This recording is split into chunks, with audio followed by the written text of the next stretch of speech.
하늘이 뚫린 듯 비가 쏟아지던 1995년의 어느 여름밤이었습니다.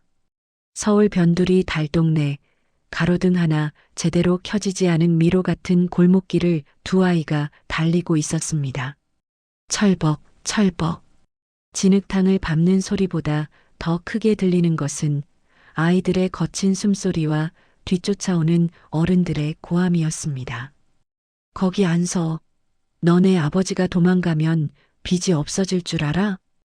11살 선정은 10살 수정의 손목을 으스러져라 쥐고 뛰었습니다. 공포에 질린 선정의 눈에는 오직 저 멀리 보이는 큰 길가의 불빛만 들어왔습니다. 저기만 가면, 저 밝은 곳으로만 가면 살 수 있을 것 같았습니다. 하지만 수정은 달랐습니다. 며칠을 굶어 다리가 풀린 수정은 자꾸만 뒤를 돌아보았습니다. 혹시라도 아버지가 혹은 엄마가 따라오지는 않을까 하는 미련 때문이었습니다. 언니, 나 힘들어. 나 신발. 수정의 한쪽 운동화가 진흙 구덩이에 박혀 벗겨졌습니다. 발바닥에 날카로운 돌 조각이 박히는 고통에 수정이 비명을 지르며 넘어졌습니다. 그 순간 선정은 선택해야 했습니다. 넘어진 동생을 일으켜 세울 것인가, 아니면 빚쟁이들의 소나기에서 벗어나기 위해 혼자라도 달릴 것인가. 선정의 손이 수정의 손목을 놓았습니다. 아니, 뿌리쳤다는 표현이 더 정확할 것입니다. 일어나. 일어나서 뛰어오라고. 난 안 잡힐 거야. 난 지긋지긋한 가난 귀신한테 절대 안 잡힐 거라고. 선정은 뒤도 돌아보지 않고 어둠 속으로 질주했습니다. 빗물과 눈물이 뒤섞인 얼굴로 멍하니 언니의 멀어지는 등을 바라보던 어린 수정. 그녀의 벗겨진 운동화 위로 차가운 빗물만 하염없이 쏟아지고 있었습니다. 가난은 그렇게 누구에게는 지독한 달리기 경주를 시작하게 했고 누구에게는 영원히 멈춰선 기다림을 가르쳤습니다. 건강한 삶과 즐거운 인생을 원하신다면 구독과 좋아요를 눌러주세요. 제가 건강과 재물의 기운을 드리겠습니다. 아울러 저는 제주도에 있습니다. 우리 구독자분들은 어디서 듣고 계시는지 댓글 남겨주시면 반갑게 인사드리겠습니다. 30년이라는 세월은 많은 것을 바꾸어 놓았습니다. 진흙탕이었던 달동네는 아파트 단지로 변했고 빗소리 대신 강남대로의 경적 소리가 도시를 메우고 있었습니다. 빨간색 오픈 스포츠카 한 대가 꽉 막힌 도로 한복판에 서 있었습니다. 운전석에 앉은 여자는 36의 오선정. 그녀는 선글라스 너머로 미간을 잔뜩 찌푸린 채 핸들을 내리치고 있었습니다. 명품 로고가 크게 박힌 핸드백이 조수석에 모셔져 있었지만 정작 그녀의 손톱 밑은 불안감으로 잘근잘근 씹혀 거칠어져 있었습니다. 아, 비키라고. 비켜. 똥차들이 왜 강남 바닥을 기어다니고 난리야. 선정이 신경질적으로 클락션을 울려댔습니다. 앞에 있는 소형차가 조금이라도 늦게 출발하면 여지없이 쌍라이트를 켜대며 위협했습니다. 사실 이 화려한 스포츠카는 그녀의 것이 아니었습니다. 하루 렌트비만 50만 원이 넘는 빌린 차. 그녀가 이렇게 조바심을 내는 이유는 단 하나, 오늘 저녁에 있을 상류층 사교 모임에 늦지 않기 위해서였습니다. 거기서 만날 박 대표라는 남자에게 잘 보여야 빚, 독촉에서 벗어날 한 방을 터뜨릴 수 있다고 믿었기 때문입니다. 휴대폰이 요란하게 울렸습니다. 액정에 뜬 이름은 김 사장. 선정은 흠칫 놀라며 전화를 거절하고는 거울을 보며 화장이 번지지 않았는지 확인했습니다. 그녀의 인생은 30년 전 그날 밤과 똑같았습니다. 뒤에서는 빚쟁이가 쫓아오고 앞은 막혀 있고 겉모습만 화려하게 치장한 채 엑셀을 밟아대는 위태로운 질주. 선정은 중얼거렸습니다. 난 달라. 난 특별해. 이깟 차 막히는 거 헬기 타고 다니면 그만이야. 곧 그렇게 될 거라고. 같은 시각 선정의 숨막히는 도로에서 불과 1km 떨어진 한강 둔치. 이곳의 시간은 전혀 다른 속도로 흐르고 있었습니다. 강바람에 흔들리는 강아지 풀 사이로 녹이 슬어 주황색이 된 낡은 자전거 한 대가 뒤집혀 있었습니다. 그 옆에 쪼그리고 앉아 기름때 묻은 목장갑을 끼고 자전거 체인을 만지는 여자 35의 오수정입니다. 그녀의 복장은 강남대로의 선정과는 정반대였습니다. 무릎이 나온 트레이닝복 바지에 시장에서 5,000원 주고 산 털신을 신고 있었습니다. 하지만 그녀의 표정은 렌트카를 탄 선정보다 훨씬 부자처럼 보였습니다. 아이고, 우리 싱싱이. 관절염이 도지셨나? 주인이 무거워서 미안해. 그래도 어쩌겠니? 버릴 순 없잖아. 고쳐서 같이 가야지. 수정은 자전거 바퀴를 돌리며 혼잣말을 건넸습니다. 그녀에게 물건이란 쓰다 버리는 소모품이 아니라 고쳐서 함께 늙어가는 친구였습니다. 지나가던 폐지 줍는 할머니가 힘겹게 리어카를 끌고 가자 수정은 하던 일을 멈추고 벌떡 일어났습니다. 할머니, 그 박스 내가 묶어줄게. 허리도 안 좋은 양반이 욕심은.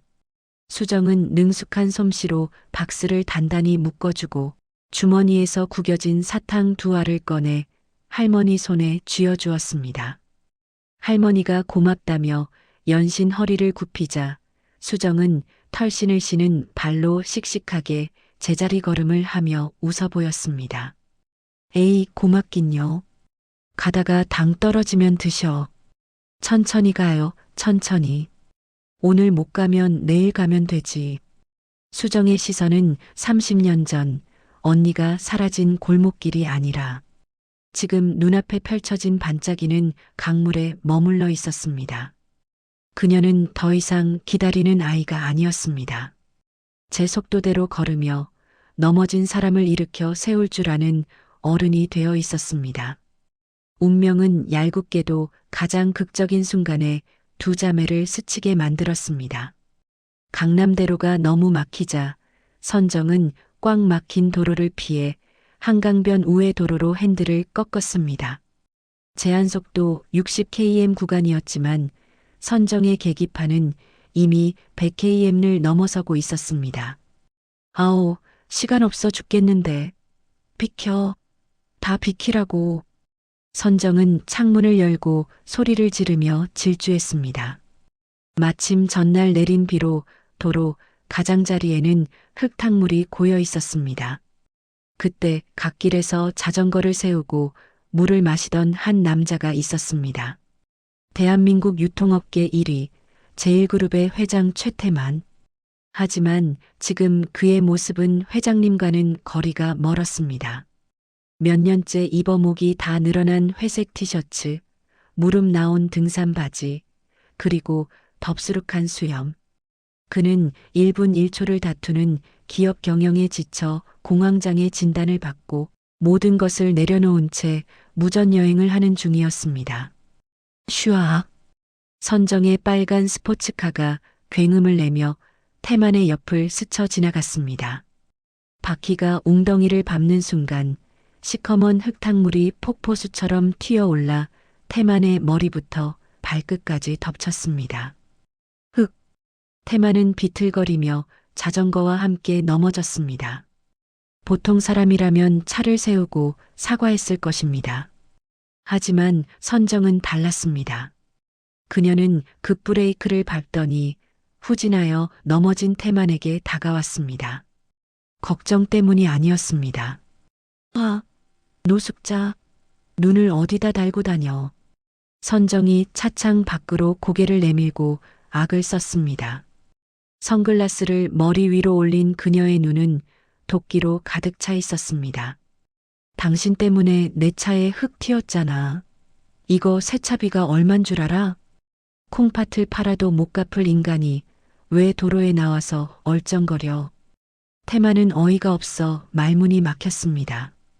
대한민국에서 가장 돈이 많은 자신에게 콩팥 운운하는 이 여자의 무례함보다 사람이 넘어졌는데 차 걱정부터 하는 그 천박함에 구역질이 날 지경이었습니다.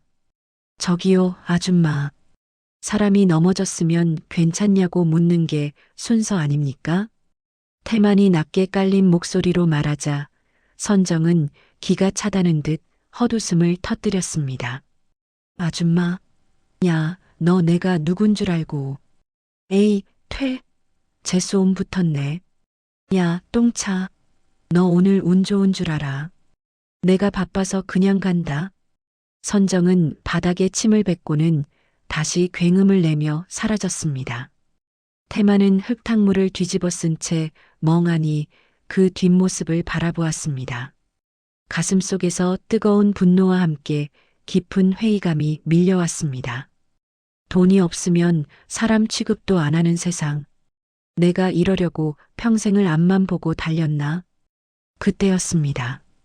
어디선가 따르르릉 하는 경쾌한 자전거 벨소리가 들려왔습니다. 아저씨, 괜찮아요? 털신을 신은 수정이 자전거를 내팽개치고 달려왔습니다. 그녀는 태만의 몰골을 보고는 혀를 쯧쯧 찼습니다. 그러고는 주머니에서 꼬깃꼬깃한 하지만 볕에 잘 말려 뽀송뽀송한 손수건을 꺼냈습니다. 아유, 눈에 흙 들어갔네. 가만 있어 봐요. 수정은 태만의 얼굴에 묻은 흙탕물을 조심스럽게 닦아주기 시작했습니다. 태만은 반사적으로 몸을 피하려 했지만 수정의 손길이 너무나 투박하면서도 따뜻해서 저도 모르게 멈칫했습니다. 가까이서 본 수정의 얼굴에는 눈가에 잔주름이 잡혀 있었지만 눈동자만큼은 어린아이처럼 맑았습니다. 저 여자 아주 못돼 먹었네. 급똥이라도 마려웠나 보죠. 원래 똥 마려운 개가 제일 시끄럽게 짖잖아요. 아저씨가 이해해요. 수정의 뜬금없는 급동 타령에 잔뜩 굳어있던 태만의 얼굴 근육이 풀어지며 피식 웃음이 새어나왔습니다. 모욕감으로 가득 찼던 마음에 바람구멍이 뚫린 기분이었습니다. 자전거도 많이 다쳤네. 체인이 빠졌어요. 수정은 태만의 녹슨 자전거를 살피더니 익숙한 솜씨로 체인을 끼우기 시작했습니다. 기름때가 묻는 것도 아랑곳하지 않고 맨손으로 체인을 만지는 그녀의 손. 태만은 그 손을 멍하니 바라보았습니다. 자신의 주변에는 항상 손에 보석을 치장하고 와인 잔을 드는 여자들 뿐이었습니다. 이렇게 남을 위해 기꺼이 손을 더럽히는 여자는 태어나서 처음 보는 생명체 같았습니다. 다 됐다. 아저씨, 이 자전거요. 기름칠 좀 해야겠어요. 너무 뻑뻑해. 수정이 씩 웃으며 일어났습니다. 그녀의 이마에 맺힌 땀방울이 햇살을 받아 보석처럼 빛났습니다. 고맙습니다. 사례를 해야 하는데 제가 지금 지갑이 없어서. 태만이 주머니를 뒤적거리며 난처해하자 수정은 손사래를 쳤습니다. 사례는 무슨. 정 미안하면 저기 편의점 가서 믹스커피나 한 잔 사요. 나도 목마르네. 두 사람은 강변 벤치에 나란히 앉아 종이컵에 든 300원짜리 자판기 커피를 마셨습니다. 수천억 자산가인 태만에게는 생전 처음 맛보는 싸구려 커피였지만 이상하게도 그 어떤 최고급 원두커피보다 향기롭게 느껴졌습니다. 아저씨는 뭐 하다가 이렇게 흙탕물을 뒤집어 썼어요? 보아하니 백수 같은데 시간도 많은 양반이 천천히 좀 다니지. 수정의 거침없는 백수 발언에 태만은 당황했지만 곧이어 씁쓸하게 웃으며 대답했습니다. 그러게요. 빨리 가면 뭔가 있을 줄 알았는데 와보니 아무것도 없더라고요. 그래서 그냥 헤매는 중입니다. 그것은 태만이 처음으로 타인에게 털어놓은 속마음이었습니다. 회장이라는 직함, 성공해야 한다는 압박감, 그 모든 것을 내려놓고 싶었던 그의 진심. 수정은 커피를 호로록 마시며 태만의 녹슨 자전거를 툭툭 쳤습니다. 그럼 나랑 같이 가요. 네. 혼자 가면 심심하잖아. 내 자전거도 똥 차고 아저씨 자전거도 고물이니까 속도가 딱 맞겠네. 우리는 꽃구경값 벌었다 치고 천천히 가요. 어차피 인생 종점은 다 똑같은 공동묘지인데 뭐하러 그렇게 헐떡거리며 뛰어가? 태마는 망치로 머리를 얻어맞은 듯한 충격을 받았습니다. 모두가 그에게 더 빨리, 더 높이 성장해야 합니다, 회장님. 을 외칠 때 이 이름 모를 여자는 공동묘지 앞에서 다 똑같다며 멈춰서는 법을 가르쳐 주고 있었습니다. 수정은 다 마신 종이컵을 구겨 쓰레기통에 골인시키며 일어났습니다. 가요, 아저씨. 내가 기가 막히게 자전거 고치는 기술이 있거든. 내 가게 가서 기름칠 좀 해줄게. 공짜로. 수정이 앞장서서 털신을 끌며 자전거 페달을 밟았습니다. 기익기익. 낡은 자전거가 내는 소음조차 그녀에게는 리듬처럼 보였습니다. 태마는 잠시 그 자리에 서서 수정의 멀어지는 뒷모습을 바라보았습니다. 그리고 자신의 가슴에 손을 얹어 보았습니다. 번아웃으로 멈춰버렸던 심장이 300원짜리 커피와 그녀의 투박한 위로 덕분에 다시 천천히 뛰기 시작하고 있었습니다. 이 여자, 고장난 자전거만 고치는 게 아닐지도 모르겠다. 태마는 홀린 듯 자전거를 끌고 수정의 뒤를 쫓아가기 시작했습니다. 그것은 리무진 뒷좌석에만 앉아있던 회장님이 난생 처음으로 스스로 페달을 밟아 누군가의 뒤를 따라가는 순간이었습니다. 한편 멀리 강남의 화려한 빌딩 숲속 사교 모임에 도착한 선정은 거울을 보며 억지로 미소를 짓고 있었습니다. 그녀의 명품 구두 뒤축은 이미 까져서 피가 배어나오고 있었지만 그녀는 아픔을 참으며 더 높고 뾰족한 굽이로 올라섰습니다. 두고 봐. 내가 제일 높은 곳에 올라갈 테니까. 그땐 아무도 나를 무시 못해. 30년 전 빗속에서 갈라졌던 두 자매의 길. 한 명은 피 흘리는 발로 끝없는 오르막을 오르고 있었고 다른 한 명은 흙 묻은 발로 평지를 걸으며 꽃을 보고 있었습니다. 그리고 오늘 그 두 길 사이에 한 남자가 서게 되었습니다. 진짜와 가짜가 뒤엉킨 이 경주의 끝은 과연 어디일까요? 세상에는 두 종류의 반짝임이 있다. 하나는 수억 년의 압력을 견뎌낸 다이아몬드의 빛이고 다른 하나는 공장에서 1초 만에 찍어낸 유리알의 빛이다. 웃기는 건 멀리서 보면 유리알이 더 번쩍거린다는 사실이다. 그래서 사람들은 진짜를 발로 차고 가짜를 목에 건다. 강남의 최고급 프렌치 레스토랑.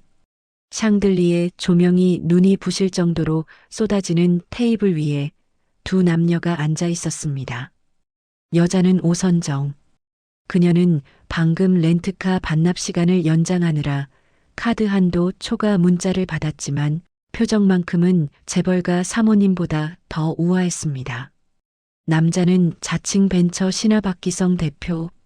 기름을 바른 머리에 손목에는 금장 롤렉스 시계를 차고 있었습니다. 물론 그 시계 바늘은 미세하게 떨리고 있었지만 선정의 눈에는 그저 성공의 상징으로만 보였습니다. 오 여사님, 오늘따라 미모가 반짝반짝하십니다. 마치 샹들리에처럼요. 박기성이 느끼한 미소를 날리며 와인 잔을 돌렸습니다. 선정은 속으로 샹들리에가 아니라 다이아몬드라고 해야지 센스 없기는이라고 생각했지만 겉으로는 수줍게 웃으며 입을 가렸습니다. 호호, 박 대표님도 참. 제가 못 꾸민 게 있나요? 그냥 있는 그대로 나온 건데. 있는 그대로라니요. 그녀는 오늘 이 자리에 나오기 위해 샵에서 30만 원짜리 메이크업을 받고 동대문 짝퉁 시장 뒤편 비밀가게에서 S급이라 불리는 가짜 명품 백을 50만 원에 빌려왔습니다. 발가락은 꽉 끼는 구두 속에서 비명을 지르고 있었고 허리를 조인 보정 속옷 때문에 숨쉬기조차 곤란했습니다. 하지만 그녀는 이 고통을 품위 유집이라고 생각했습니다. 자, 드시죠. 이 식당 시그니처 메뉴인 캐비어를 곁들인 광어 타르타르입니다. 웨이터가 접시를 내려놓았습니다. 접시는 운동장만한데 음식은 500원짜리 동전만큼 담겨 있었습니다. 선정은 황당함에 눈썹이 꿈틀거렸습니다. 누구 코에 붙이라고? 이거 간장 종지 아니야? 하지만 그녀는 교양 있는 척 포크로 콩알 만한 음식을 쪼개어 입에 넣었습니다. 향이 아주 깊네요. 역시 박 대표님은 미식가셔. 사실 아무 맛도 안 났습니다. 그저 돈 냄새만 날 뿐이었죠. 선정의 배에서 꼬르륵 소리가 천둥처럼 울릴 뻔한 것을 그녀는 급하게 물을 들이켜며 막았습니다. 박기성은 그런 선정의 허영심을 간파한 듯 회심의 미소를 지으며 입을 열었습니다. 여사님, 제가 요즘 진행하는 메타버스 AI 코인 프로젝트가 있는데 말이죠. 이게 3개월만 묻어두면 10배는 우습게 터집니다. 10배요? 선정의 눈이 음식보다 더 크게 번쩍였습니다. 진짜와 가짜가 뒤섞인 식탁 위에서 욕망이라는 이름의 메인 요리가 서빙되고 있었습니다. 같은 시각, 서울 변두리의 한적한 골목. 찌그러진 양철 간판에 페인트로 삐뚤빼뚤하게 쓴 글씨가 보였습니다. 수정 만물사. 고장난 거 다 고침. 사람 빼고. 태만은 녹슨 자전거를 끌고 수정을 따라 그곳으로 들어섰습니다. 대한민국 1위 그룹 회장의 눈에 비친 이곳은 그야말로 혼돈의 카오스였습니다. 마당에는 목이 부러진 선풍기, 다리 한 짝 없는 의자, 뚜껑 없는 밥솥들이 산더미처럼 쌓여 있었습니다. 보통 사람이라면 이게 무슨 쓰레기장이야? 라고 했겠지만 태만은 기묘한 질서를 느꼈습니다. 선풍기 날개는 깨끗이 닦여 바람개비로 재탄생해 있었고 버려진 의자는 화분 받침대로 쓰이고 있었습니다. 죽은 물건들이 이곳에서 다시 숨을 쉬고 있었습니다. 자, 우리 백수 아저씨는 저기 평상에 앉아 계셔. 내가 금방 싱싱이 수술시켜줄게. 수정은 태만을 평상에 앉히더니 능숙하게 공구함을 열었습니다. 태만은 엉겁결에 백수 아저씨가 되어 얌전히 앉아 있었습니다. 그런데 엉덩이에 닿는 평상의 느낌이 묘하게 따뜻했습니다. 알고 보니 평상 바닥에 전기장판을 깔아놓은 것이었습니다. 아저씨, 엉덩이 따뜻하죠? 그거 누가 버린 장판인데 내가 고쳤어. 찜질방이 따로 없다니까. 수정은 자전거 바퀴를 분해하며 콧노래를 불렀습니다. 기름때 묻은 장갑으로 이마에 땀을 훔치는 그녀의 모습. 태만은 비서실장이 가져다주는 결제 서류보다 지금 수정이 조이고 있는 나사 하나가 더 가치 있어 보인다는 엉뚱한 생각을 했습니다. 다 됐다. 어디 한번 굴려볼까요? 수정이 페달을 손으로 돌리자 끼익거리던 소음은 사라지고 샤라락 하는 경쾌한 소리가 났습니다. 오, 태만이 저도 모르게 감탄사를 내뱉었습니다. 수만 명의 엔지니어를 거느린 그였지만 눈앞에서 고장난 물건이 되살아나는 마법은 처음 보는 광경이었습니다. 기술이 대단하십니다. 어디서 배우셨습니까? 태만이 정중하게 묻자 수정은 털신을 툭툭 치며 대수롭지 않게 대답했습니다. 배우긴 뭘 배워요? 그냥 가난해서 배운 거지. 없으니까 고쳐 쓰고 아까우니까 다시 쓰고. 그러다 보니 기계랑 대화가 통하더라고요. 얘네들도 다 아픈 데가 있어서 삐걱거리는 거거든요. 얘네들도 아픈 데가 있어서 삐걱거린다. 그 말은 번아웃으로 삐걱거리던 태만의 가슴에 훅 들어와 박혔습니다. 자신을 돈 버는 기계로만 취급하던 세상에서 처음으로 자신을 고쳐야 할 사람으로 봐주는 듯한 느낌. 자, 수리비는 됐고 아저씨 배고프죠? 밥이나 먹고 가요. 수정은 대답도 듣지 않고 가게 구석에 있는 주방이라기보단 가스버너 하나 있는 공간으로 들어갔습니다. 태만은 거절해야겠다고 생각했습니다. 위생 상태도 의심스럽고 무엇보다 낯선 사람의 호의가 부담스러웠으니까요. 하지만 30초 후 냄비 뚜껑이 열리는 소리와 함께 퍼진 냄새가 태만의 이성을 마비시켰습니다. 그것은 한국인의 DNA에 각인된 도저히 거부할 수 없는 묵은지 김치찌개 냄새였습니다. 화면은 다시 강남의 레스토랑으로 바뀝니다. 선정의 앞에는 메인 요리인 스테이크가 놓였습니다. 손바닥만 한 고기 한 덩이. 박기성은 우아하게 칼질을 하며 자신의 허풍을 이어갔습니다. 오 여사님, 부의 추월차선이라는 말 아시죠? 개미들은 평생 일해서 저축하지만 우리 같은 리더들은 정보를 선점해서 퀀텀 점프를 하는 겁니다. 이번 코인 상장만 되면 여사님은 강남 빌딩주가 되는 거예요. 선정은 고기를 씹으며 고개를 끄덕였습니다. 사실 고기가 너무 질겨서 턱이 아팠지만 1등급 한우라는 말에 억지로 삼키고 있었습니다. 어머, 퀀텀 점프. 단어가 너무 섹시하네요. 저도 늘 생각했어요. 내 그릇은 여긴데 운이 안 따라줘서 잠시 주춤한 거라고. 그렇죠. 역시 여사님은 통찰력이 있으십니다. 근데 투자금은 좀 준비되시나요? 이게 기밀사항이라 소수 정예로만 가거든요. 본색이 드러났습니다. 선정은 잠시 망설였습니다. 가진 돈이라곤 카드 빚뿐이었으니까요. 하지만 여기서 물러서면 이 화려한 조명도 박 대표라는 동아줄도 사라질 것 같았습니다. 아, 그럼요.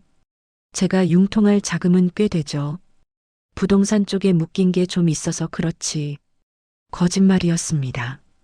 하지만 선정은 그 거짓말을 진실로 만들기 위해 동생 수정의 얼굴을 떠올렸습니다. 수정이 10년 동안 악착같이 모아둔 가게 보증금. 그래, 그 돈 잠깐 빌리는 거야. 10배로 불려서 갚아주면 수정이도 고마워할걸.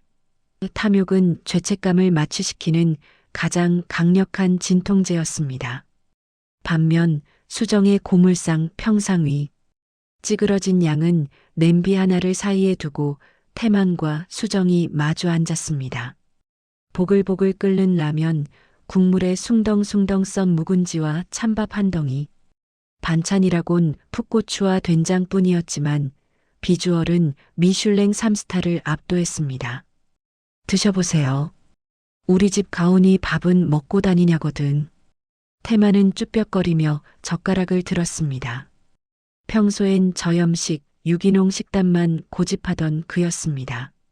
국물을 한 숟가락 떠서 입에 넣는 순간 칼칼한 김치 국물과 MSG의 환상적인 콜라보레이션이 태만의 미각 세포를 강타했습니다. 흑, 왜요? 맛없어요? 아니요. 너무 자극적인데 맛있습니다. 태만은 체면이고 뭐고 잊고 면치기를 시작했습니다. 후루룩 짭짭 이마에 땀이 송골송골 맺히고 콧물이 흘렀습니다. 수정은 그런 태만을 보며 흐뭇하게 웃었습니다. 아이고 잘 먹네. 굶고 다녔구만. 천천히 먹어요. 누가 안 뺏어 먹어. 수정은 자신의 밥그릇에 있는 계란을 태만의 그릇으로 옮겨주었습니다. 아저씨는 몸 쓰는 일하려면 단백질 먹어야 돼. 난 괜찮아. 태만은 멈칫했습니다. 평생 누군가에게 음식을 받아만 봤지 자기 몫을 덜어주는 사람은 처음이었습니다. 그것도 노란 노른자가 터지지 않게 조심스럽게 옮겨주는 그 세심함. 태만의 목이 메었습니다. 뜨거운 국물 때문인지 가슴 깊은 곳에서 올라오는 뜨거운 무언가 때문인지 알 수 없었습니다. 사장님은 안 드십니까? 난 배불러요. 아까 붕어빵 꼬리 주워 먹었거든. 거짓말이었습니다. 수정의 배에서도 꼬르륵 소리가 나고 있었지만 그녀는 배고픈 사람 앞에서 숟가락을 드는 법이 없었습니다. 태마는 그릇에 코를 박고 국물까지 싹 비웠습니다. 그리고 아주 오랜만에 꺼억하는 우렁찬 트림을 했습니다. 4,500원짜리 자판기 커피와 50만 원짜리 와인. 식사를 마친 두 사람은 다시 평상에 앉았습니다. 태마는 주머니를 뒤적거려 꼬깃꼬깃한 5만 원권 한 장을 꺼냈습니다. 비상금으로 숨겨둔 돈이었습니다. 저기, 밥값이랑 수리비입니다. 이거라도 받으시죠. 태만이 돈을 내밀자 수정의 표정이 굳어졌습니다. 그녀는 돈을 낚아채듯 가져가더니 태만의 낡은 점퍼 주머니에 다시 찔러 넣었습니다. 아저씨, 사람 무시해? 내가 거지 적선한 줄 알아요? 아니, 그게 아니라 정당한 대가를. 정당한 대가? 그럼 아까 내가 쏟아놓은 수다 들어준 값으로 퉁쳐요. 그리고 이 돈은 아저씨 찜질방비나 해. 날 추운데 길바닥에서 자지 말고. 수정은 화를 내는 척했지만 그 눈빛은 안쓰러움으로 가득 차 있었습니다. 그녀는 가게 구석에서 깨끗하게 닦아놓은 중고 보온병 하나를 꺼내왔습니다. 자, 이거 가져가요. 뜨거운 물 담아 다니고. 뚜껑에 기스는 좀 났어도 보온은 최고야. 사람이나 물건이나 겉만 보고 판단하면 안 되는 거 알죠? 태마는 보온병을 받아들었습니다. 묵직했습니다. 그 무게가 마치 수정의 진심의 무게 같았습니다. 한편 레스토랑을 나선 선정과 박기성. 계산대 앞에서 박기성이 지갑을 찾는 척 연기를 했습니다. 어이쿠, 이런. 제가 법인카드를 비서한테 맡기고 왔네요. 오 여사님, 오늘만 먼저 계산해 주시면 제가 내일 10배로 갚겠습니다. 이것도 투자의 일종인 거 아시죠? 뻔한 수법이었지만 이미 욕망에 눈먼 선정에게는 기회로 들렸습니다. 그녀는 떨리는 손으로 카드를 내밀었습니다. 한도 초과입니다. 직원의 말에 선정의 얼굴이 홍당무가 되었습니다. 아, 저기. 카드가 마그네틱이 손상됐나 봐요. 다른 카드로. 결국 선정은 비상용으로 숨겨둔 동생 수정 명의의 가족 카드를 꺼냈습니다. 그 카드는 수정이 가게 비품 쌀 때만 쓰라고 준 것이었습니다. 띠링. 결제 승인 문자 소리가 났지만 선정은 애써 무시했습니다. 잘 먹었습니다, 여사님. 역시 통이 크시네요. 조만간 제가 큰 선물 하나 안겨드리겠습니다. 박기성이 선정의 손등에 키스하자 선정은 세상을 다 가진 듯 황홀해했습니다.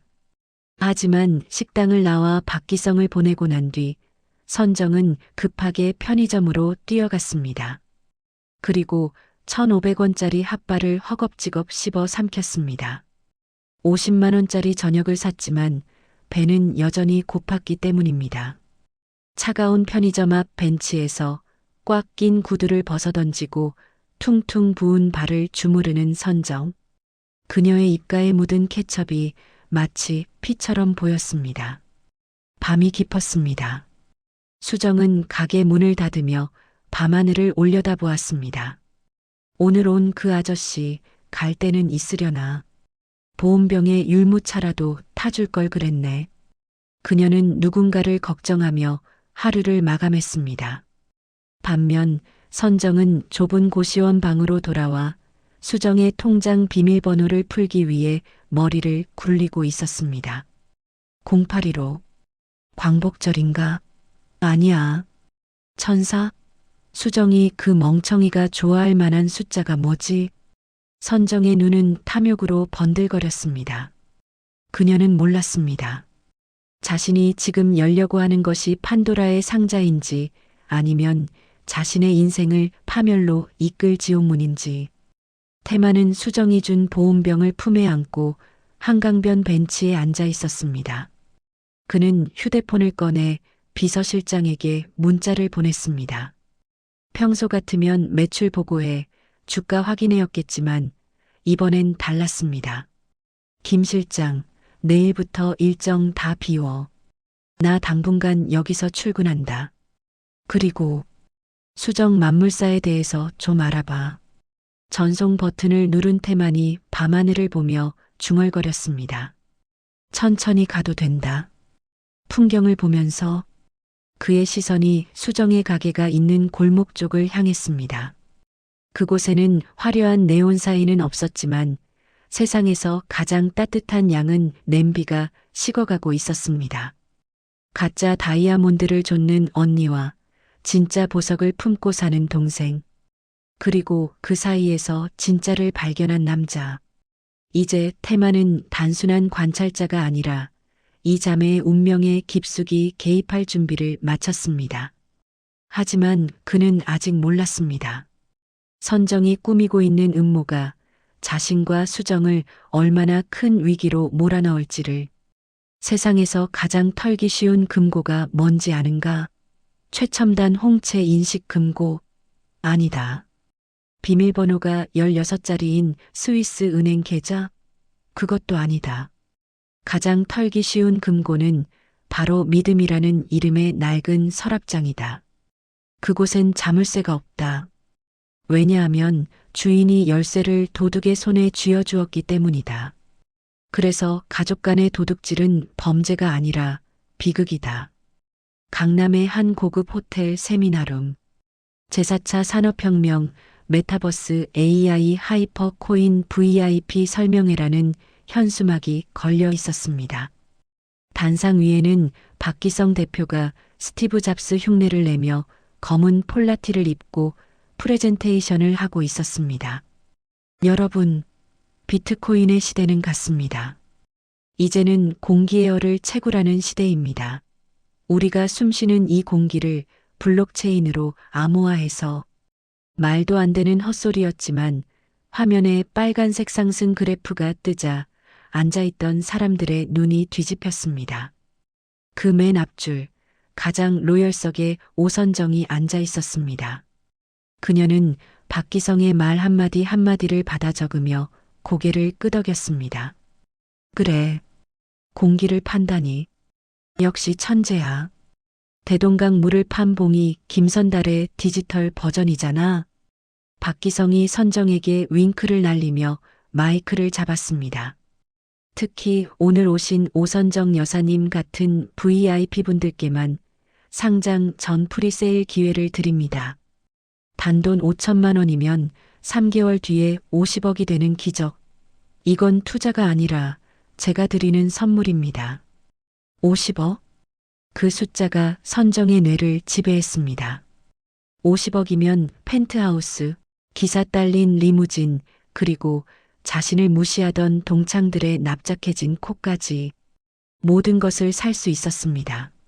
하지만 현실은 냉혹했습니다. 선정의 지갑에는 한도 초과된 카드뿐. 설명회가 끝나고 박기성이 은밀하게 다가왔습니다. 여사님, 오늘 자정까지 입금 안 되면 이 기회는 다른 분께 넘어갑니다. 대기자가 줄을 섰거든요. 기다려봐요. 제가 현금이 좀 묶여 있어서. 금방 해결할게요. 호텔 로비를 뛰쳐나온 선정의 손이 덜덜 떨렸습니다. 어디서 5천만 원을 구한단 말인가. 그때 그녀의 머릿속에 번개처럼 스치는 기억 하나가 있었습니다. 며칠 전 수정의 가게에서 봤던 낡은 곰 인형. 수정이 이게 내 보물 1호야라며 뱃속을 두드리던 그 모습. 설마 거기에? 선정의 눈빛이 흔들렸습니다. 그것은 썩은 동아줄인 줄도 모르고 제 목을 맬 밧줄을 엮으러 가는 자의 눈빛이었습니다. 같은 시각 수정의 고물상. 테마는 어느새 이곳의 알바생이 되어 있었습니다. 물론 그가 하는 일이라곤 고작 나사를 분류하거나 커피 심부름을 하는 것이었지만 그는 회장실에 앉아 있을 때보다 훨씬 진지했습니다. 백수 아저씨, 나사 돌리는 게 왜 그래? 시계 방향으로 돌려야지. 반대로 돌리면 어떡해? 수정이 등짝 스매싱을 날리는 신용을 하자 태만은 움찔하며 전동 드라이버를 고쳐 잡았습니다. 아니, 이게 헛돌아서 힘으로 하니까 그렇지. 기계는 힘으로 다루는 게 아니라 달래가면서 하는 거예요. 연애랑 똑같아. 연애. 잘하십니까? 태만의 기습 질문에 수정의 얼굴이 살짝 붉어졌습니다. 그녀는 괜히 헛기침을 하며 대답을 피했습니다. 연애는 무슨. 내 남친은 여기 있는 선풍기, 밥솥, 냉장고지. 얘네들은 배신을 안 하거든. 고쳐주면 고쳐준 만큼 시원하게, 따뜻하게 보답하잖아. 사람보다 낫지. 수정은 가게 한 구석 선반 위에 놓인 낡은 곰 인형을 꺼내 먼지를 털어주었습니다. 한쪽 눈알은 단추로 기웠고 털은 다 빠져서 너덜너덜한 곰 인형. 하지만 수정이 그 인형을 바라보는 눈빛은 보석을 다루듯 애틋했습니다. 이게 30년 됐어요. 엄마 도망가고 언니도 나가고 나 혼자 남았을 때 주워온 놈인데 내 유일한 말동무였어. 태만은 그 낡은 인형에서 묘한 위압감을 느꼈습니다. 그것은 세월이 주는 무게였습니다. 자, 오늘은 일찍 닫읍시다. 아저씨도 들어가서 쉬어요. 내일은 저기 쌓인 고철들 좀 분류해야 하니까 밥 많이 먹고 오고. 수정이 셔터를 내리고 퇴근하자 태만도 자전거를 끌고 근처 여관그가 임시 숙소로 잡은 곳으로 향했습니다. 골목에는 어둠이 내려앉았습니다.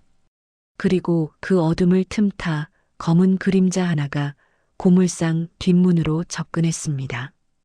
기익. 녹슨 창문이 열리는 소리가 비명처럼 들렸습니다. 선정이었습니다. 그녀는 휴대폰 플래시를 켜고 가게 안으로 들어왔습니다. 익숙한 풍경, 어릴 적 수정과 함께 살던 단칸방 냄새가 났습니다. 기름 냄새, 곰팡이 냄새, 그리고 수정 특유의 박하사탕 냄새. 미안하다, 수정아. 딱 3개월만 쓸게. 언니가 50억 만들어서 너 이 궁상 맞은 가게 말고 번듯한 빌딩 하나 사주려고 그러는 거야. 이건 도둑질이 아니라 투자야, 투자. 선정은 자기 최면을 걸며 주변을 뒤졌습니다. 서랍, 장판 및 쌀통. 어디에도 돈은 없었습니다. 그때 선반 위에 앉아있는 낡은 곰 인형과 눈이 마주쳤습니다. 단추로 된 곰의 눈이 마치 언니 왔어? 라고 묻는 것 같았습니다. 선정은 떨리는 손으로 곰 인형을 집어들었습니다. 묵직했습니다. 등 뒤에 있는 지퍼를 열자 그 안에서 낡은 통장 하나와 도장이 나왔습니다. 찾았다. 선정은 환호성을 지르려다 입을 막았습니다. 그녀는 급하게 스마트 뱅킹으로 이체를 시도했습니다. 하지만 비밀번호 4자리가 앞을 막았습니다. 젠장, 비밀번호가 뭐지? 0000? 1234? 다 틀렸습니다. 오해 오류가 나면 끝입니다. 선정은 식은땀을 흘리며 생각했습니다. 수정이에게 가장 소중한 숫자. 설마. 그녀는 떨리는 손가락으로 자신의 생일을 입력했습니다. 0915. 띠링 마이너스 이체 가능 금액 5,200만 원. 비밀번호가 풀렸습니다. 선정의 심장이 쿵 하고 내려앉았습니다. 수정에게 가장 소중한 숫자는 자신을 버리고 도망간 언니의 생일이었습니다. 순간 통장 사이에 끼워져 있던 종이들이 바닥으로 팔랑팔랑 떨어졌습니다. 선정은 무심코 그 종이들을 주워들었습니다. 그것은 입출금 내역 옆에 수정이 꾹꾹 눌러 쓴 메모들이었습니다. 1997년 겨울 IMF 한파가 몰아치던 날 13살 선정과 12살 수정은 며칠째 굶고 있었습니다. 수정은 길가에 떨어진 빈 병을 주워 판 돈 500원을 들고 빵집 앞에 서 있었습니다. 가장 싼 단팥빵 하나를 샀습니다. 반을 쪼개야 하는데 배고픈 언니를 보니 차마 그럴 수가 없었습니다.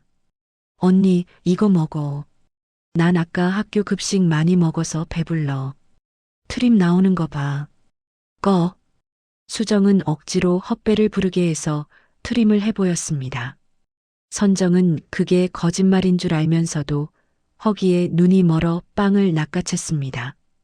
그리고 허겁지겁 빵을 삼켰습니다. 빵을 먹는 언니를 보며 침을 삼키던 어린 수정의 모습. 현재 선정의 손에 들린 통장 메모에는 이렇게 적혀 있었습니다. 2015년 3월 10일 5만 원 입금 언니 생일 미역국 대신 2018년 12월 24일 10만 원 입금 언니 크리스마스에 따뜻한 패딩 사입히기 2021년 5월 28일 3만 원 입금 엄마 없는 날 언니랑 고기 사 먹기 2024년 1월 10일 100만 원 입금 언니 시집 갈 때 혼수 보태기 통장의 모든 기록은 언니를 향해 있었습니다. 수정이 10년 동안 폐지를 줍고 고무를 뜯고 손에 기름때를 묻혀가며 모은 이 5천만 원은 돈이 아니라 수정의 피와 살이었습니다. 으흑, 으흐흑. 선정은 입을 틀어막고 주저앉았습니다. 눈물이 뺨을 타고 흘러 곰 인형 위로 떨어졌습니다. 가슴이 찢어질 듯 아팠습니다. 당장이라도 이 통장을 제자리에 놓고 도망치고 싶었습니다. 하지만 그때 휴대폰이 울렸습니다. 박기성의 문자였습니다. 여사님, 10분 남았습니다. 이 기회 놓치면 평생 곰 인형 껴안고 사셔야 합니다. 평생 곰 인형 껴안고 사는 삶. 그 문장이 선정의 죄책감을 다시 욕망으로 덮어버렸습니다. 선정의 눈빛이 다시 독하게 변했습니다. 그래. 이건 훔치는 게 아니야. 불려서 주는 거야. 50억 만들어서 수정이 호강시켜주면 되잖아. 그게 진짜 언니 노릇이야. 선정은 눈물을 닦아내며 이체 버튼을 눌렀습니다. 이체가 완료되었습니다. 그녀는 텅 빈 통장을 곰 인형 뱃속에 다시 집어넣고 도망치듯 가게를 빠져나갔습니다. 어둠 속에 남겨진 곰 인형의 단추 눈이 마치 피눈물을 흘리는 것처럼 번들거렸습니다. 다음 날 아침, 태만이 출근했을 때 가게 안은 묘하게 조용했습니다. 평소라면 아저씨 왔어? 하며 활기차게 인사했을 수정이 보이지 않았습니다. 사장님? 태만은 가게 안쪽으로 들어갔습니다.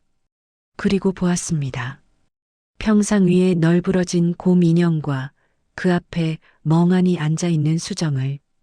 곰 인형의 배는 흉하게 열려 있었고 솜이 삐져나와 있었습니다. 마치 내장이 터진 시체 같았습니다. 수정은 울고 있지 않았습니다. 너무 큰 슬픔은 눈물조차 말려버린다는 것을 보여주듯 그녀의 눈은 초점을 잃고 허공을 응시하고 있었습니다. 사장님, 무슨 일입니까? 도둑이라도 든 겁니까? 경찰에 신고를. 태만이 급하게 다가가 휴대폰을 꺼내려 하자 수정이 힘없는 목소리로 말렸습니다. 하지 마요. 신고. 네. 무슨 말씀이십니까?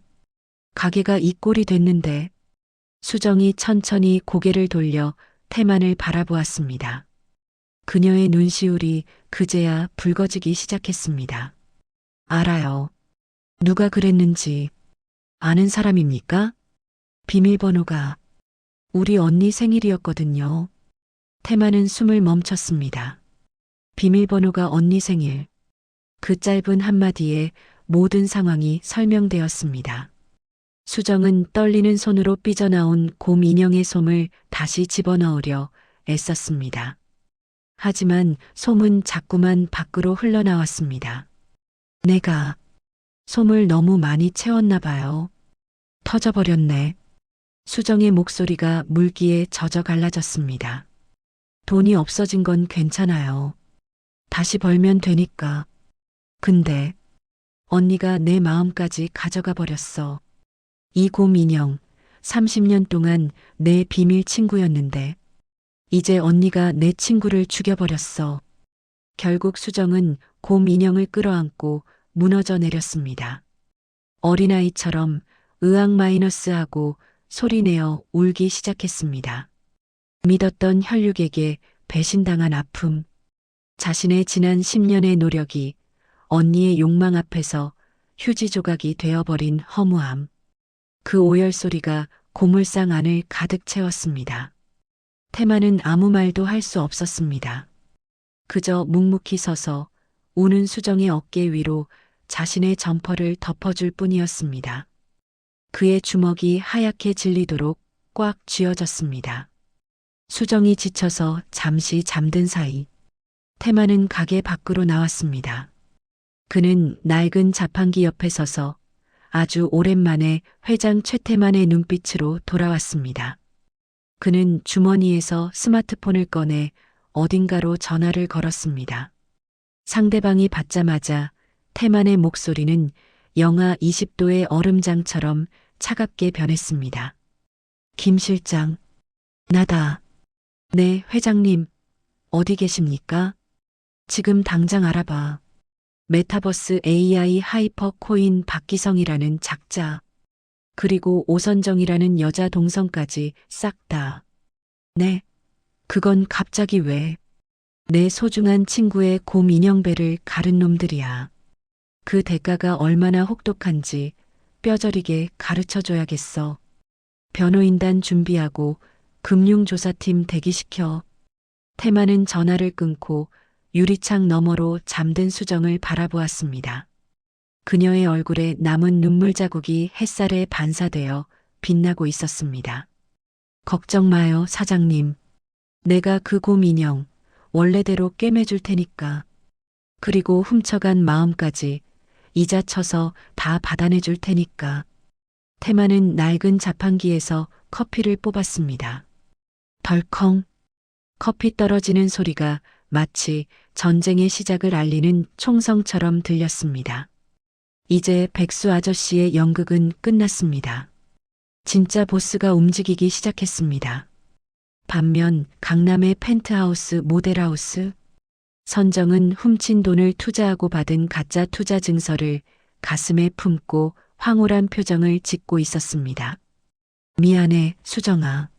조금만 기다려. 언니가 곧 50억 들고 금이 환영할게.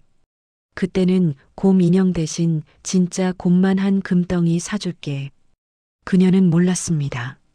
자신이 손에 쥔 것이 금덩이가 아니라 곧 터질 시한폭탄이라는 것을, 그리고 그 폭탄의 타이머가 방금 막 돌아가기 시작했다는 것을. 행복은 유리그릇과 같아서 지키기는 평생이 걸리지만 깨지는 건 1초면 충분하다. 그리고 그 파편은 반드시 가장 아끼던 사람의 발을 찌른다.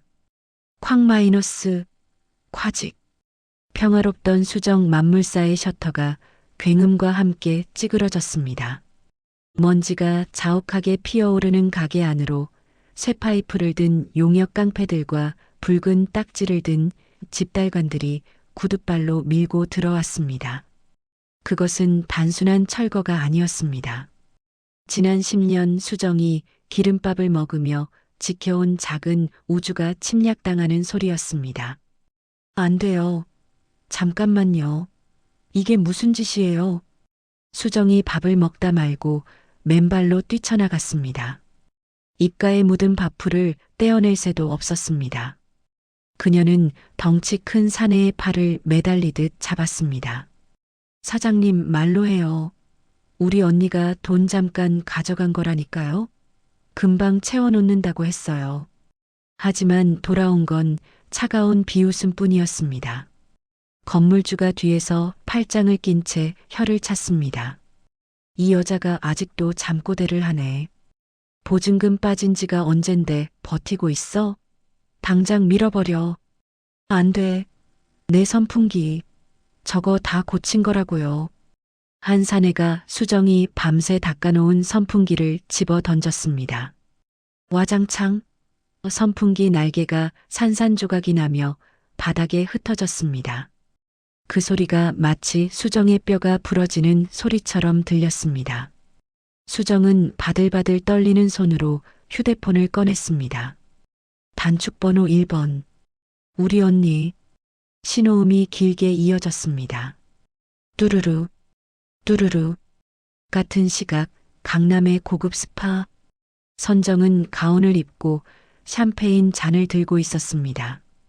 휴대폰 화면에 동생이라는 글자가 떴지만 그녀는 미간을 찌푸리며 화면을 뒤집어 버렸습니다. 아이 참, 얘는 왜 자꾸 보채? 3개월만 기다리면 50억 준다니까. 꼭 가난한 애들이 참을성이 없어서 복을 걷어차요. 선정은 옆에 앉은 박기성에게 애교 섞인 목소리로 물었습니다. 대표님, 우리 코인 상장식은 언제예요? 저 드레스 맞춰야 하는데. 곧입니다. 근데 여사님, 드레스보다는 섬 하나 사시는 게 어때요? 50억이면 몰디브 같은데 별장 하나는 있어야죠. 어머, 몰디브? 나 거기서 모히또 한잔하는 게 꿈이었는데. 선정의 웃음소리가 스파룸을 가득 채웠습니다. 그 시각 그녀의 동생은 지옥의 한복판에서 언니의 이름을 목이 터져라 부르고 있었습니다. 언니, 제발 받아. 나 쫓겨나. 우리 집 다 부서져. 하지만 휴대폰에서는 무심한 기계음만 흘러나왔습니다. 고객님이 전화를 받지 않아 삐 소리 후. 그 건조한 음성이 수정에게는 사형 선고처럼 들렸습니다. 용역들의 손은 자비가 없었습니다. 수정이 할머니들에게 무료로 나눠주려고 모아둔 전기장판이 칼로 찢겼습니다.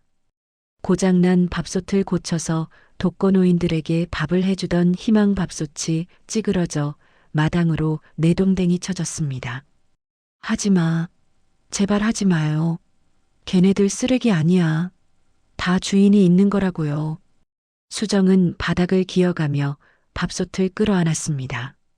사내의 군합발이 수정의 손등을 짓밟았습니다. 으드득.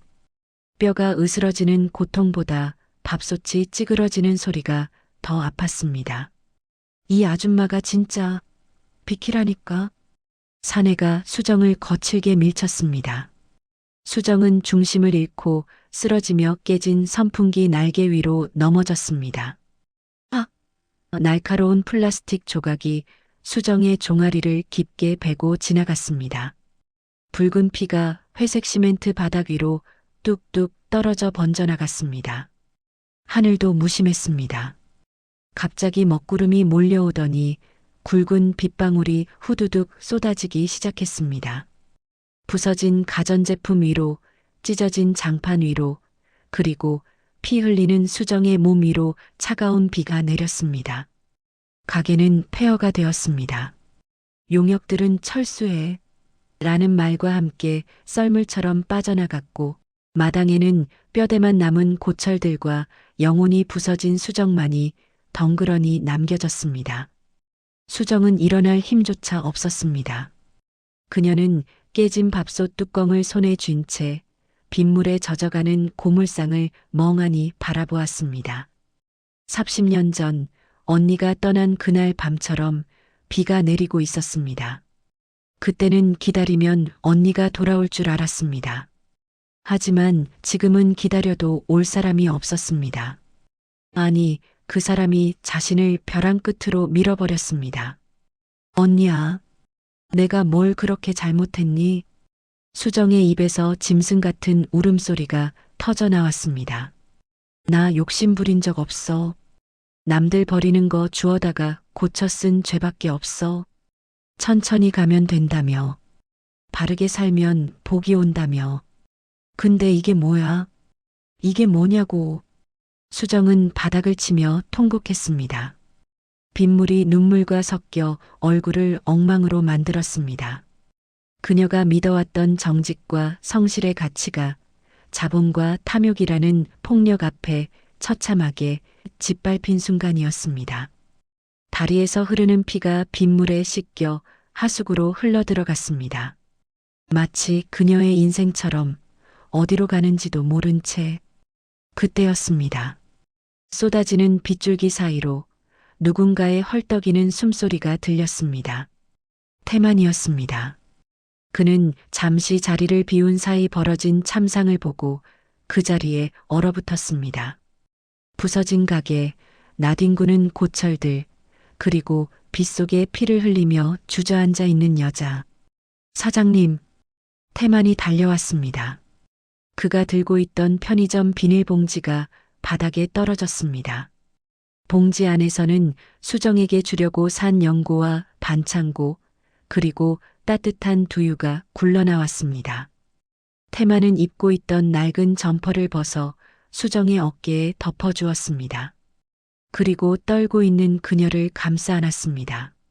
3천억 자산가인 그가 입은 옷 중에서 가장 값싼 점퍼였지만 지금 이 순간만큼은 세상에서 가장 비싸고 따뜻한 갑옷이었습니다. 늦어서 미안합니다. 태만의 목소리가 떨렸습니다. 수정은 태만의 품에서 젖은 눈을 들어 그를 바라보았습니다. 그녀의 눈동자는 공포와 절망으로 텅 비어 있었습니다. 아저씨, 우리 싱싱이도 다 부서졌어. 밥솥도 죽었어. 나 이제 갈 데가 없어. 아닙니다.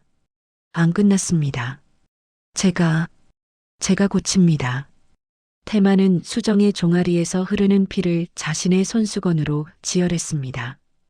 그의 흰 손수건이 순식간에 붉게 물들었습니다. 그 붉은색을 보는 순간 태만의 눈빛이 변했습니다. 지금까지 사람 좋은 백수 아저씨의 눈빛은 사라지고 대한민국 재계를 움직이는 냉철하고 무서운 승부사의 눈빛이 돌아왔습니다. 태만은 수정을 안아 올려 비를 피할 수 있는 처마 밑 평상에 눕혔습니다. 그리고 엉망이 된 가게 마당 한복판에 섰습니다. 비가 그의 얼굴을 때렸지만 그는 눈 하나 깜빡이지 않았습니다. 바닥에 떨어진 뭉개진 밥솥. 그것은 수정이 자신에게 밥을 퍼주던 그 밥솥이었습니다. 태만은 주머니에서 방수팩에 넣어둔 스마트폰을 꺼냈습니다. 그리고 어딘가로 전화를 걸었습니다. 김 실장. 빗소리를 뚫고 나가는 그의 목소리는 낮고 묵직했습니다. 지금 즉시 내 개인 자산 동결 풀어. 수화기 너머에서 당황한 비서실장의 목소리가 들렸지만 태만은 말을 끊었습니다. 이 시간부로 제1그룹 법무팀 전원 소집해. 상대는 사기꾼 박기성, 그리고 그 공범 오선정이다.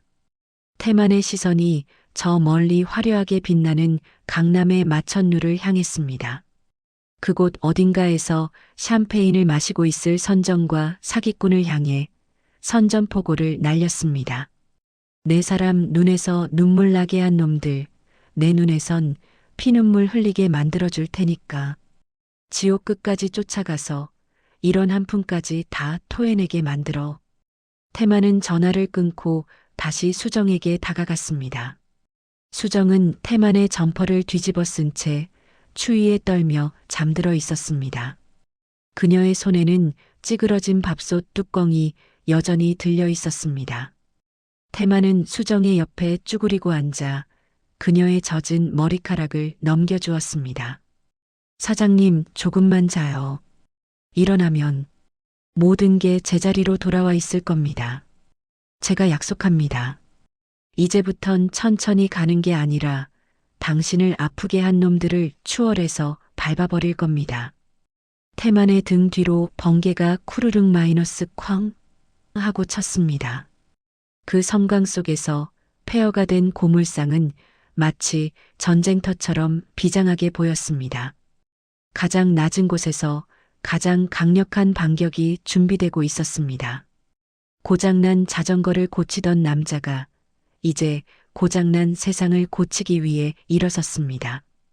그의 손에는 드라이버 대신 복수라는 이름의 망치가 들려 있었습니다. 진흙탕에 뒹군다고 용이 지렁이가 되는 것은 아니다. 단지 비상을 위해 잠시 날개를 접고 숨을 고를 뿐. 하지만 어리석은 미꾸라지들은 용의 수염을 건드리고야 만다. 그것이 자신들을 삼킬 거대한 파도의 시작인 줄도 모른 채 비가 그친 고물상 앞 골목. 동네 사람들이 웅성거리며 밖을 내다보고 있었습니다. 그도 그럴 것이 이 허름한 달동네 입구부터 고물상 마당까지 대한민국에서 가장 비싸다는 검은색 세단 10대가 줄지어 들어왔기 때문입니다. 끼잉 마이너스 선두 차량에서 검은 양복을 입은 건장한 남자가 내렸습니다. 제1그룹 비서실장 김 실장이었습니다. 그는 진흙탕을 밟는 것조차 개의치 않고 폐허가 된 평상 쪽으로 달려가 허리를 90도로 굽혔습니다. 회장님, 늦게 도착하여 송구합니다. 그 뒤를 이어 차에서 내린 수십 명의 수행원들이 일제히 머리를 숙였습니다. 회장님, 안녕하십니까? 그들의 인사를 받는 사람. 다 늘어난 티셔츠에 흙탕물이 묻은 점퍼를 걸친 남자 최태만이었습니다. 하지만 그의 눈빛은 더 이상 동네 백수 아저씨가 아니었습니다. 그는 쓰러진 수정의 머리를 받치고 앉아 차갑게 지시했습니다. 김 실장, 의전 따질 시간 없어. 사장님 모셔. 제1병원 VIP 병동 특실로. 네, 알겠습니다. 김 실장의 손짓 한 번에 수행원들이 일사불란하게 움직였습니다. 수정은 조심스럽게 뒷좌석에 태워졌습니다. 태만은 차에 타기 전 바닥에 나뒹구는 녹슨 자전거를 바라보았습니다. 그리고 김 실장에게 나지막이 말했습니다. 이 자전거 본사 내 집무실로 가져다 놔. 네. 이 고철을 말씀이십니까? 고철 아니야. 나를 살린 구급차야. 그리고 법무팀장한테 전해. 오늘 밤 사냥개들 목줄 다 풀라고. 물어뜯을 놈들이 2마리 있으니까. 태만이 차에 오르자 10대의 세단이 미끄러지듯 골목을 빠져나갔습니다. 동네 사람들은 입을 다물지 못했습니다. 저 거짓골 하던 아저씨가 회장님이었어? 진흙 속에 파묻혀 있던 황금 덩어리가 드디어 그 찬란한 빛을 드러내기 시작했습니다. 수정이 눈을 떴을 때 가장 먼저 보인 것은 곰팡이 핀 천장이 아니라 눈부시게 하얀 샹들리에였습니다. 코끝을 찌르는 소독약 냄새 대신 은은한 라벤더 향기가 났습니다. 몸을 일으키려다 침대에 푹신함에 다시 파묻혔습니다. 여기가 천국인가? 나 죽었나? 수정은 자신의 볼을 꼬집어 보았습니다. 아팠습니다. 다리를 보니 찢어졌던 상처는 깔끔하게 봉합되어 있었고 최고급 거즈가 덮여 있었습니다. 그때 병실 문이 열리고 태만이 들어왔습니다. 하지만 수정은 그를 알아보지 못할 뻔했습니다. 비록 옷은 병원 환자복 가디건을 걸치고 있었지만 풍기는 분위기가 달랐습니다. 깼어요? 사장님. 아저씨? 아저씨 맞아? 왜 이렇게 멀끔해졌어? 수정의 눈이 휘둥그레졌습니다. 태만은 쑥스러운 듯 코를 문지르며 사과 깎던 과도를 들었습니다. 저기. 친구가 병원 원무과 직원이라 좀 싸게 해줬어요. 병원장이 직접 와서 수술을 집도했고 VIP층 전체를 비워버린 상태였습니다. 수정은 의심스러운 눈초리로 병실을 둘러보았습니다. 아니, 아무리 지인 찬스라도 그렇지. 여기 호텔 아니에요?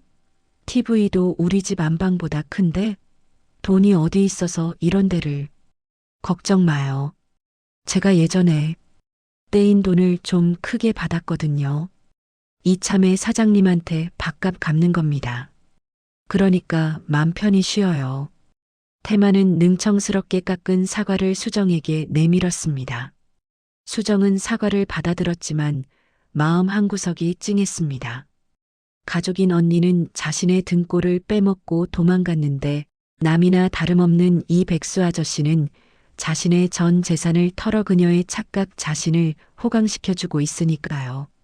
아저씨, 나 가게 보증금도 없고 고물들도 다 부서졌는데 이제 어떡해? 수정의 목소리가 다시 울먹거렸습니다. 태만은 사과를 깎던 손을 멈추고 수정의 눈을 똑바로 바라보았습니다. 사장님, 저 믿죠? 네. 고장난 자전거도 고치고 찌그러진 밥솥도 고쳤잖아요. 이번엔 제가 고칠게요. 사장님 인생에 흠집낸 놈들, 제가 싹 다 수리해 놓겠습니다. 그러니까 딱 하루만 눈 감고 자요. 자고 일어나면 다 해결돼 있을 겁니다. 태만의 목소리에는 거역할 수 없는 힘이 실려 있었습니다. 수정은 묘하게 안심이 되어 고개를 끄덕였습니다. 이 아저씨, 대체 정체가 뭘까? 자전거 고칠 때랑 눈빛이 똑같네. 같은 시각, 강남의 최고급 호텔 연회장. 내일 있을 투자 설명회 리허설이 한창이었습니다. 선정은 화려한 드레스를 입고 무대 위를 걸어다니며 주인공 행세를 하고 있었습니다. 조명 좀 더 밝게. 내 얼굴이 칙칙해 보이잖아. 그리고 저기 꽃장식 시들었어. 다시 가져와. 그녀는 마치 여왕이라도 된 듯 스태프들에게 갑질을 해댔습니다. 수정이 병원에서 사경을 헤매고 있는 동안 그녀는 동생의 피 같은 돈으로 산 드레스를 펄럭이고 있었습니다. 박기성이 다가와 선정의 허리를 감쌌습니다. 오 여사님, 완벽합니다. 내일 투자자들 500명 넘게 옵니다. 투자금만 1,000억 예상하고요. 끝나면 바로 공항으로 가시죠. 몰디브행 티켓 끊어놨습니다. 어머, 정말요? 박 대표님밖에 없어? 선정은 콧노래를 불렀습니다. 그때 박기성의 비서가 다급하게 달려와 귓속말을 했습니다. 대표님, 대박입니다. 제2투자라고 아십니까? 거기서 내일 VVIP 자격으로 참석하겠답니다. 현찰 100억을 들고 온답니다. 뭐, 제2투자? 거긴 재벌들만 상대하는 큰 손 아니야? 박기성의 눈이 탐욕으로 번들거렸습니다. 제2투자? 그것은 태만이 급하게 만든 페이퍼 컴퍼니 이름이었습니다. 물론 제2는 제1그룹의 약자였지만 멍청한 사기꾼들은 그저 돈 냄새만 맡고 흥분했습니다. 여사님, 들으셨죠? 100억이래요.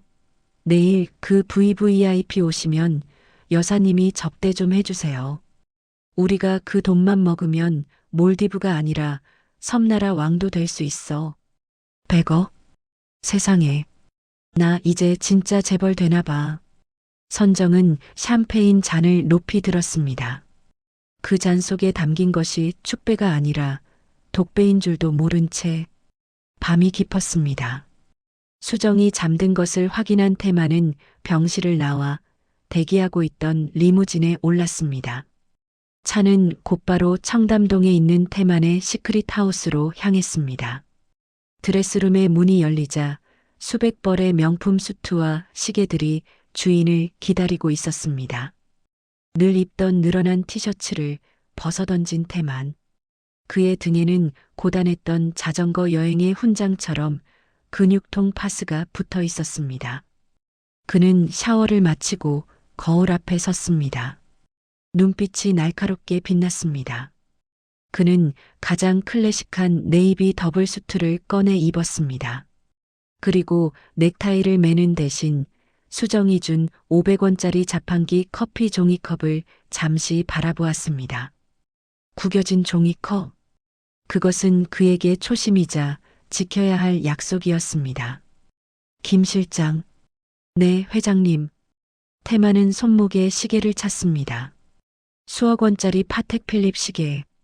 하지만 그의 주머니 속에는 수정이 준 낡은 보온병이 들어 있었습니다. 내일 설명회장, 경찰청장이랑 금융감독원장도 초대해. 네, 그분들까지요? 일이 너무 커지지 않겠습니까? 태만이 거울 속 자신의 눈을 보며 차갑게 웃었습니다. 커야지. 불꽃놀이는 화려할수록 좋은 법이니까. 사기꾼 놈들한테 보여줘야지. 진짜 돈이 얼마나 무서운 건지, 그리고 가난한 사람의 돈을 건드리면 어떤 벼락이 떨어지는지. 태만이 수트 재킷을 걸치고 뒤돌아섰습니다. 그의 그림자가 방 안을 가득 채우며 거대하게 일렁였습니다. 이제 녹슨 자전거는 멈췄습니다. 브레이크가 고장난 폭주 기관차가 출발할 시간이었습니다. 다음 날 아침, 선정의 휴대폰으로 문자 한 통이 도착했습니다. 초대합니다. 귀하의 인생을 바꿔줄 마지막 기회. 마이너스 J투자 대표 천만수는 최태만의 가명. 선정은 문자를 보고 회심의 미소를 지었습니다. 천만수? 이름부터 돈 냄새가 나네. 기다려요. 내일 내 매력으로 아주 뼈까지 발라먹어 줄 테니까. 그녀는 화장대 앞에서 가장 진한 립스틱을 발랐습니다. 거울 속에 비친 그녀의 입술은 붉다 못해 검붉어 보였습니다. 마치 피를 머금은 뱀파이어처럼. 같은 시각병원. 눈을 뜬 수정의 옆에는 태만이 보이지 않았습니다. 대신 쪽지 하나가 놓여 있었습니다. 사장님, 저 잠깐 친구 만나고 올게요. 자전거 부품 좀 구하러요. TV 틀고 재밌는 거 보고 있어요. 곧 아주 재밌는 뉴스가 나올 거니까. 수정은 고개를 갸웃거리며 리모컨을 들었습니다. TV 화면에는 속보 자막과 함께 선정과 박기성의 투자 설명회장 생중계 예고가 나오고 있었습니다. 폭풍전야. 모든 배우들이 무대 위로 올라갔습니다. 이제 조명이 켜지고 태만이라는 지휘자가 지휘봉을 휘두르는 순간 비극과 희극이 뒤바뀌는 대반전의 교향곡이 울려 퍼질 것입니다. 거짓말은 풍선과 같다. 입으로 불어넣을 때는 한없이 커지고 화려해 보이지만 바늘 끝 하나만 닿아도 순식간에 터져버리고 만다. 그리고 그 터지는 소리는 거짓말쟁이의 고막을 찢어놓을 만큼 요란한 법이다. 지금 그 풍선이 터질 시간이다. 강남 그랜드 호텔 대연회장. 화려한 샹들리에 아래 500여 명의 투자자들이 빽빽하게 앉아 있었다. 그들은 모두 일확천금이라는 헛된 꿈을 꾸며 침을 삼키고 있었다. 무대 위 박기성 대표는 마이크를 잡고 침을 튀기며 열변을 토했다. 여러분, 드디어 그분이 오십니다. 대한민국 금융계를 움직이는 보이지 않는 손, J투자의 천만수 대표님이 100억을 들고 도착하셨습니다. 사람들의 환호성이 연회장을 뒤흔들었다. 오선정은 무대 옆에서 감격에 겨운 표정으로 가슴을 움켜쥐었다. 드디어 내 인생이 펴지는구나. 수정아, 봤니? 언니는 이제 너랑 노는 물이 달라. 그깟 고물상 보증금 몇 푼, 내가 100배로 갚아주고 입 다물게 해주마. 그때였다. 쿵 마이너스 하는 웅장한 소리와 함께 연회장의 거대한 문이 양쪽으로 활짝 열렸다. 쏟아지는 조명 속으로 한 남자가 걸어 들어왔다. 몸에 딱 떨어지는 최고급 이탈리아산 네이비 수트. 한치의 오차도 없이 빗어넘긴 머리칼. 그리고 좌중을 압도하는 서늘한 눈빛. 최태만이었다. 그가 걸음을 옮길 때마다 연회장은 찬물을 끼얹은 듯 조용해졌다. 박기성이 허겁지겁 단상 아래로 뛰어내려가 태만을 맞이했다. 아이고, 천 대표님, 오셨습니까? 기다리고 있었습니다. 태만은 박기성의 악수 요청을 가볍게 무시하고 무대 위로 성큼성큼 올라갔다. 선정은 태만의 얼굴을 보자마자 고개를 갸웃거렸다. 저 남자 어디서 많이 봤는데? 설마. 선정의 머릿속에 강변도로에서 흙탕물을 뒤집어 쓰고 있던 노숙자 아저씨의 얼굴이 스쳐 지나갔다. 하지만 그녀는 세차게 고개를 저었다. 에이, 말도 안 돼. 그 거지가 이런 귀티나는 회장님일 리가 없지. 그냥 닮은 사람이겠지. 세상에 도플갱어는 많으니까. 선정은 억지 미소를 지으며 태만에게 다가갔다. 어머, 대표님. 처음 뵙겠습니다. 제가 이 프로젝트의 이사 오선정입니다. 그녀는 가장 유염한 포즈로 손을 내밀었다. 태만은 그 손을 물끄러미 바라보다가 마이크를 잡고 차갑게 입을 열었다. 처음, 이 아닌 것 같은데요. 오 여사님. 태만의 목소리가 스피커를 타고 연회장에 울려 퍼졌다. 선정의 표정이 굳어졌다. 네, 그게 무슨, 기억 안 나십니까? 며칠 전 한강에서 제 얼굴에 침 뱉고 가셨잖아요. 똥차가 지나가면 길 비키라면서요. 순간 장내가 술렁거리기 시작했다. 박기성이 당황하여 땀을 흘리며 끼어들었다. 아하, 대표님도 참 농담이 지나치십니다. 자, 100억 투자 계약서에 서명부터 하시죠. 박기성은 태만 앞에 계약서를 들이밀었다. 태만은 품 안에서 무언가를 꺼냈다. 사람들은 그것이 만년필이나 도장일 거라 생각했다. 하지만 태만의 손에서 떨어진 것은 시커먼 기름때가 묻은 무언가였다. 철컥 마이너스. 단상 위에 떨어진 것은 끊어진 녹슨 자전거 체인이었다. 은쟁반 위 하얀 계약서 위로 시커먼 기름 얼룩이 번져나갔다. 이게 제 투자금입니다. 박기성의 얼굴이 흙빛으로 변했다. 이게 무슨 짓입니까? 태만의 눈빛이 매섭게 빛났다. 당신들이 끊어놓은 건 자전거 체인이 아니라 수많은 사람들의 희망이야. 그리고 저 여자가 끊어놓은 건 하나뿐인 동생의 목숨줄이었고, 태만이 손가락을 튕기자 비서실장이 노트북 엔터키를 눌렀다. 그러자 무대 뒤 대형 스크린의 화면이 바뀌었다. 상승하던 코인 그래프가 사라지고 충격적인 영상이 재생되었다. 영상 속에는 선정과 박기성이 밀담을 나누는 모습이 선명하게 찍혀 있었다. 이번에 한탕하고 몰디브로 튀자고. 개미들 돈은 눈먼 돈이야. 수정이 그 멍청한 년 보증금 훔친 건 신의 한 수였어요. 선정의 적나라한 목소리가 스피커를 찢을 듯이 울려 퍼졌다. 객석에 앉아있던 투자자들이 비명을 지르며 일어났다. 저게 뭐야? 사기였어? 내 돈 내놔. 이 도둑놈들아. 박기성은 다리가 풀려 주저앉았고 선정은 사색이 되어 소리쳤다. 아니야. 저거 조작이야. 난 모르는 일이야. 선정은 태만을 노려보며 악을 썼다. 너 누구야? 어디서 굴러먹던 놈인데 내 사업을 망쳐.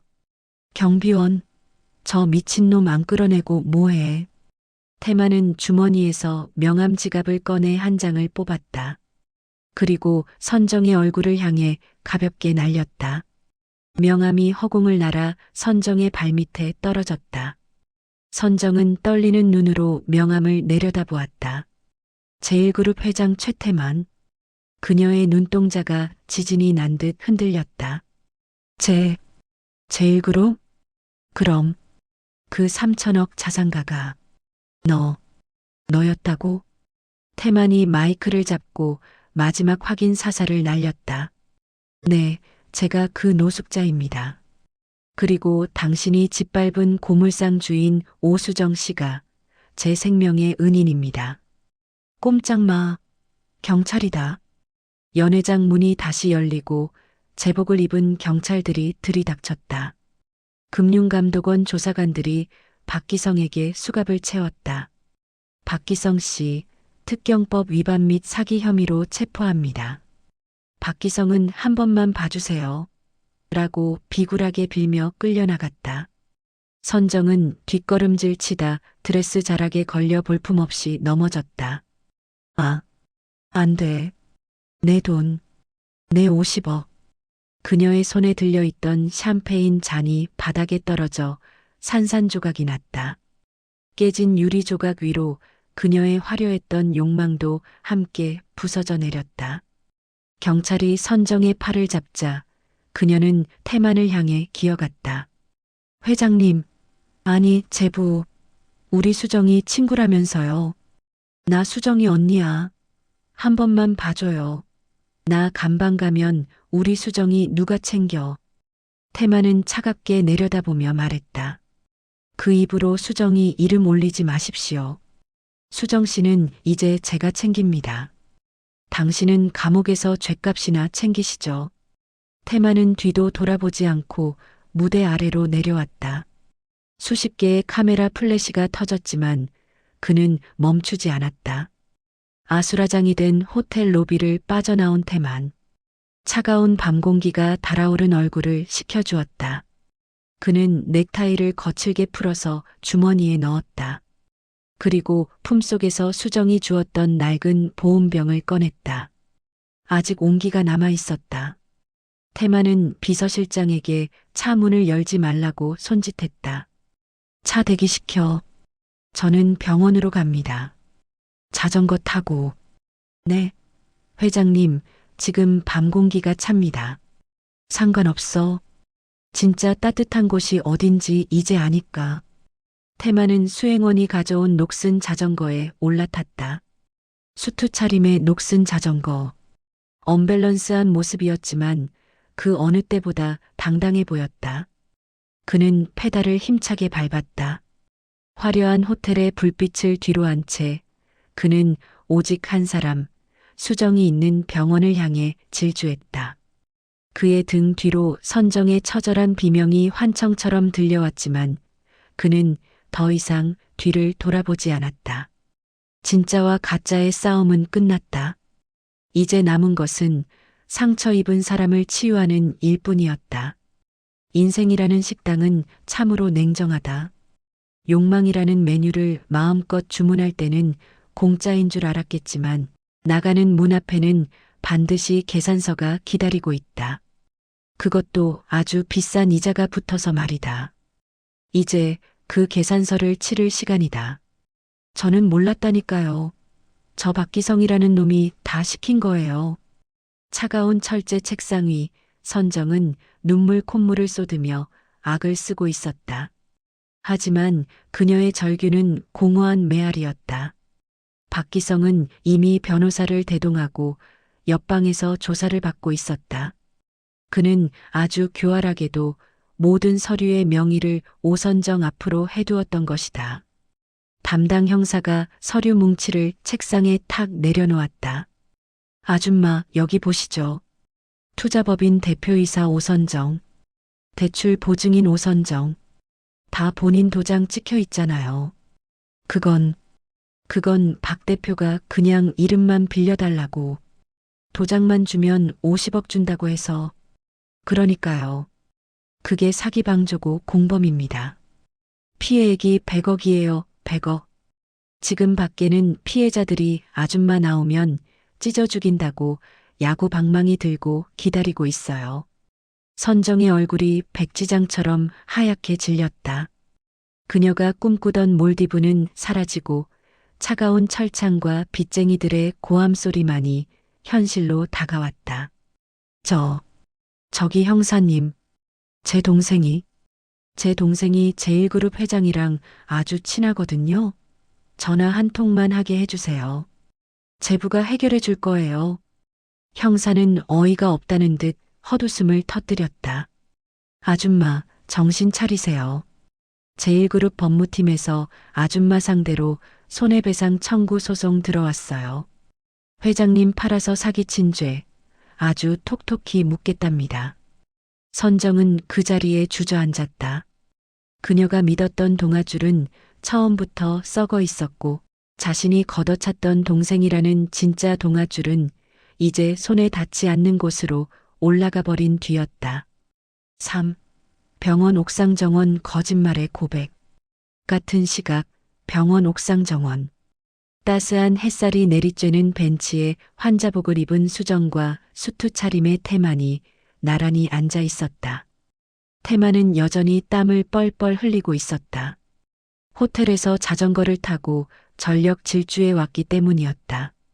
그러니까 아저씨가 진짜 회장님이라고요? 수정은 아직도 믿기지 않는다는 듯 태만의 얼굴과 명품 수트를 번갈아 쳐다보았다. 태만은 넥타이를 느슨하게 풀며 쑥스러운 듯 웃었다. 죄송합니다. 처음부터 속이려던 건 아니었어요. 그냥 사장님이 주신 400원짜리 커피랑 김치찌개가 너무 맛있어서 백수 노릇 좀 더 하고 싶었습니다. 참나 기가 막혀서 나는 그것도 모르고 계란 노른자까지 양보했는데 대한민국 1등 부자한테 컵라면을 적선하다니 내가 미쳤지. 수정은 짐짓 화난 척 고개를 돌렸지만 입가에는 미소가 번져 있었다. 자신을 위해 그 화려한 연회장에 나타나 줬던 남자. 고장난 자전거를 고치듯 고장난 자신의 인생을 고쳐주겠다고 약속했던 남자. 그 진심을 알기에 더 이상 그를 타박할 수 없었다. 사장님, 태만이 진지한 목소리로 불렀다. 이제 제 정체도 알았으니 제안 하나만 합시다. 무슨 제안이요? 뭐 또 고칠 거 있어요? 네, 아주 큰 거요. 제가 이번에 사회공헌재단을 하나 만들 생각입니다. 버려지는 물건들을 새 것처럼 고쳐서 필요한 사람들에게 나눠주는 일명 리사이클링 센터죠. 수정의 눈이 반짝였다. 그녀가 평생 해오던 일이었다. 근데 기술자가 없어요. 마음을 담아서 고치는 기술자는 세상에 딱 한 명밖에 없거든요. 태만은 주머니에서 꼬깃꼬깃한 500원짜리 동전 하나를 꺼내 수정의 손에 쥐어주었다.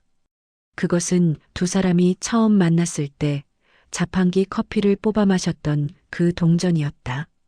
오수정 사장님, 제일그룹 리폼러폼 센터의 대표가 되어주시겠습니까? 연봉은 사장님이 원하는 만큼 드립니다. 단 점심엔 꼭 김치찌개를 끓여주셔야 합니다. 수정은 동전을 만지작거렸다. 차가운 금속이 따뜻하게 느껴졌다. 그녀는 씩씩하게 웃으며 대답했다. 좋아요. 대신 조건이 있어요. 직원은 무조건 60세 넘은 어르신들로 뽑아요.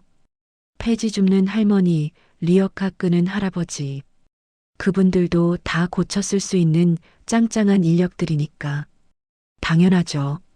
사장님 뜻대로 하십시오. 두 사람은 마주보고 웃었다. 배경으로 펼쳐진 서울 도심의 풍경이 더 이상 삭막한 콘크리트 숲이 아니라 희망이 자라는 정원처럼 보였다. 일주일 뒤 선정은 유치장에서 풀려났다. 증거 불충분으로 구속은 면했지만 그건 행운이 아니라 지옥의 시작이었다. 그녀가 밖으로 나오자마자 기다리고 있던 건 붉은 딱지를 든 집행관들이었다. 그녀가 살던 고시원 방, 숨겨두었던 짝퉁 명품 가방들, 할부로 산 옷가지들이 모조리 압류당했다. 안 돼. 내 에르메스 짝퉁, 내 샤넬 짝퉁, 이거 건드리지 마. 선정은 가방을 끌어안고 발악했지만 집행관들은 가차없이 딱지를 붙였다. 아줌마, 이거 다 감정해봤는데 99%가 가짜더만요. 고물상에 팔아도 똥값이에요. 빚 갚으려면 몸이라도 팔아야 할 판에 뭘 챙겨요? 뭐라고? 가짜? 야, 이 도둑놈들아. 그녀는 쫓겨나듯 거리로 내몰렸다. 수중에는 단돈 1,000원도 없었다. 신고 있는 구두는 굽이 부러져 덜렁거렸다. 그녀는 절뚝거리며 강남 거리를 걸었다. 일주일 전만 해도 자신이 주인공인 줄 알았던 이 거리. 하지만 지금 쇼윈도에 비친 자신의 모습은 화장이 번지고 머리가 헝클어진 미친 여자 그 자체였다. 꼬르륵. 배가 고팠다. 선정은 편의점 앞을 서성거렸다. 유통기한 지난 삼각김밥이라도 얻을 수 있을까 싶어서였다. 그때 편의점 유리창에 붙은 대형 TV에서 뉴스가 흘러나왔다. 제일그룹 사회적 기업 수정 리폼센터 출범. 버려진 것의 새 생명을. 화면 속에는 화려한 테이프 커팅식 장면이 나오고 있었다. 수많은 플래시 세례를 받으며 단상 중앙에 선 여자. 깔끔한 정장을 입었지만 발에는 여전히 편안한 운동화를 신은 여자. 바로 동생 수정이었다. 그 옆에는 최태만 회장이 수정을 사랑스러운 눈빛으로 바라보며 박수를 치고 있었다. 오수정 대표, 우리는 물건만 고치는 게 아닙니다. 잊혀진 가치를 다시 닦아내는 일을 합니다. 늙고 병들었다고 버려지는 것은 없습니다. 선정은 멍하니 화면을 바라보았다. 화면 속 수정은 그 어느 때보다 빛나고 있었다. 자신이 그토록 원했던 스포트라이트, 부업, 명예. 그 모든 것이 자신이 무시하고 짓밟았던 동생에게 가 있었다. 수정아. 선정은 손을 뻗어 차가운 유리창을 만졌다. 하지만 닿을 수 없었다. 유리창 하나를 사이에 두고 천국과 지옥이 갈라져 있었다. 그때 지나가던 여고생들이 선정을 보고 코를 막으며 수군거렸다. 헐, 저 아줌마 봐. 냄새나. 구두 굽 부러진 거 봐. 완전 거지인가 봐. 선정의 귀에 30년 전 자신의 목소리가 환청처럼 들려왔다. 비켜. 똥 차더라. 냄새나니까 꺼져. 자신이 뱉었던 독설이 부메랑이 되어 돌아와 가슴에 박혔다. 선정은 부러진 굽을 쥐고 그 자리에 주저앉아 오열했다. 화려한 강남 거리 한복판. 그녀는 철저하게 혼자였다. 수정 리폼센터 새로운 가족. 개소식이 끝난 리폼센터 내부. 이곳은 활기로 가득 찼다. 수정이 고용한 동네 어르신 20여 명이 유니폼을 입고 각자의 자리에서 일하고 있었다. 김할아버지는 고장난 선풍기를 분해하고 박할머니는 헌 옷을 수선해 에코백을 만들고 있었다. 사장님, 이거 봐. 내가 고친 라디오에서 소리가 나. 어머, 사장님, 이 밥솥 뚜껑 광낸 거 봐요. 거울 같지? 어르신들의 얼굴에는 생기가 돌았다. 그들은 더 이상 골목길을 헤매는 폐지 노인이 아니라 당당한 기술자였다. 수정은 그들 사이를 누비며 엄지손가락을 치켜 세웠다. 아이고, 우리 김 반장님 최고. 역시 손기술은 못 속여. 이거 팔면 대박 나겠는데요? 태만은 2층 난간에서 그 모습을 내려다보고 있었다. 그의 곁으로 비서실장이 다가왔다. 회장님, 오선정 씨 말입니다. 현재 노숙인 쉼터를 전전하고 있다고 합니다. 빚쟁이들에게 시달려서 몰골이 말이 아니라고. 태만은 잠시 말이 없었다. 그리고 수정이 일하는 모습을 바라보며 나지막이 말했다. 그냥 둬. 그것도 본인이 선택한 길이니까. 도와주는 건 쉬워. 돈만 주면 되니까. 하지만 스스로 깨닫지 못하면 밑 빠진 독에 물 붓기야. 바닥을 쳐봐야 하늘이 높은 줄 알겠지. 태만은 냉정했지만 그것이 진정한 자비임을 알고 있었다. 해질녘. 수정은 일을 마치고 센터 밖으로 나왔다. 새로 단 간판 행복을 고치는 수정 가게가 노을을 받아 반짝였다. 그녀는 발에 딱 맞는 태만이 선물해준 새하얀 운동화 끈을 단단히 묶었다. 퇴근합시다. 수정은 태만이 대기시켜 놓은 리무진 대신 문 앞에 세워진 새 자전거에 올라탔다. 태만 역시 양복 상의를 벗어 어깨에 걸치고 자신의 자전거에 올랐다. 대표님, 오늘은 어디로 모실까요? 글쎄요. 떡볶이 맛있는 집 있는데 거기로 갈까요? 회장님 입맛엔 좀 매울 텐데. 도전하겠습니다. 제가 요즘 매운맛에 중독돼서요. 두 사람은 나란히 페달을 밟았다. 천천히 하지만 같은 속도로. 그들의 그림자가 길게 늘어져 하나로 겹쳐졌다. 반면 어두운 지하도 입구. 선정은 신문지를 덮고 웅크려 누워 있었다. 부러진 하이힐은 쓰레기통 옆에 처박혀 있었다. 그녀는 품속에서 꼬깃꼬깃한 사진 한 장을 꺼냈다. 3년 전 수정과 함께 찍은 유일한 흑백 사진이었다. 수정아, 배고파. 선정의 눈에서 뒤늦은 후회의 눈물이 흘러내렸다. 하지만 시간은 되돌릴 수 없었고 버스는 이미 떠난 뒤였다. 화려한 도시의 불빛 아래 누군가는 사랑을 타고 달리고 누군가는 욕망의 찌꺼기 속에서 잠들어야 했다. 그것은 누구의 탓도 아니었다. 각자가 선택한 신발이 각자를 다른 곳으로 데려다 놓았을 뿐. 배추가 맛있는 김치가 되려면 5번 죽어야 한다고 한다. 땅에서 뽑힐 때 죽고, 칼에 배가 갈라질 때 죽고, 소금에 절여질 때 죽고, 매운 양념에 버무려질 때 죽고, 마지막으로 캄캄한 도간에 묻혀 익어갈 때 죽는다. 사람이 철드는 것도 이와 같다. 욕망에 절여지고 고통에 묻히는 시간을 견뎌야 비로소 사람 냄새나는 깊은 맛이 나는 법이다. 1년이라는 시간은 많은 것을 바꾸어 놓았다. 강원도의 한 외진 산골 마을. 따가운 햇살 아래 엉덩이에 꽃무늬가 그려진 몸빼 바지를 입은 여자가 밭고랑을 기어다니고 있었다. 오선정이었다. 그녀의 얼굴에서 두꺼운 화장은 사라진 지 오래였다. 대신 기미와 주근깨가 훈장처럼 내려앉았고 명품 백만 들던 손에는 흙대가 낀 호미가 들려 있었다. 아이고 허리야. 이놈의 감자는 왜 이렇게 깊이 박혀 있는 거야. 선정이 투덜거리며 호미질을 했다. 예전 같았으면 내 손톱 망가져. 라며 기겁을 했겠지만 지금은 땀을 훔치는 손길이 제법 농사꾼다웠다. 흙 속에서 주먹만한 감자가 딸려 나왔다. 어이구 실하네. 요놈 삶아서 소금 찍어 먹으면 꿀맛이겠다. 그녀는 감자를 소중하게 바구니에 담았다.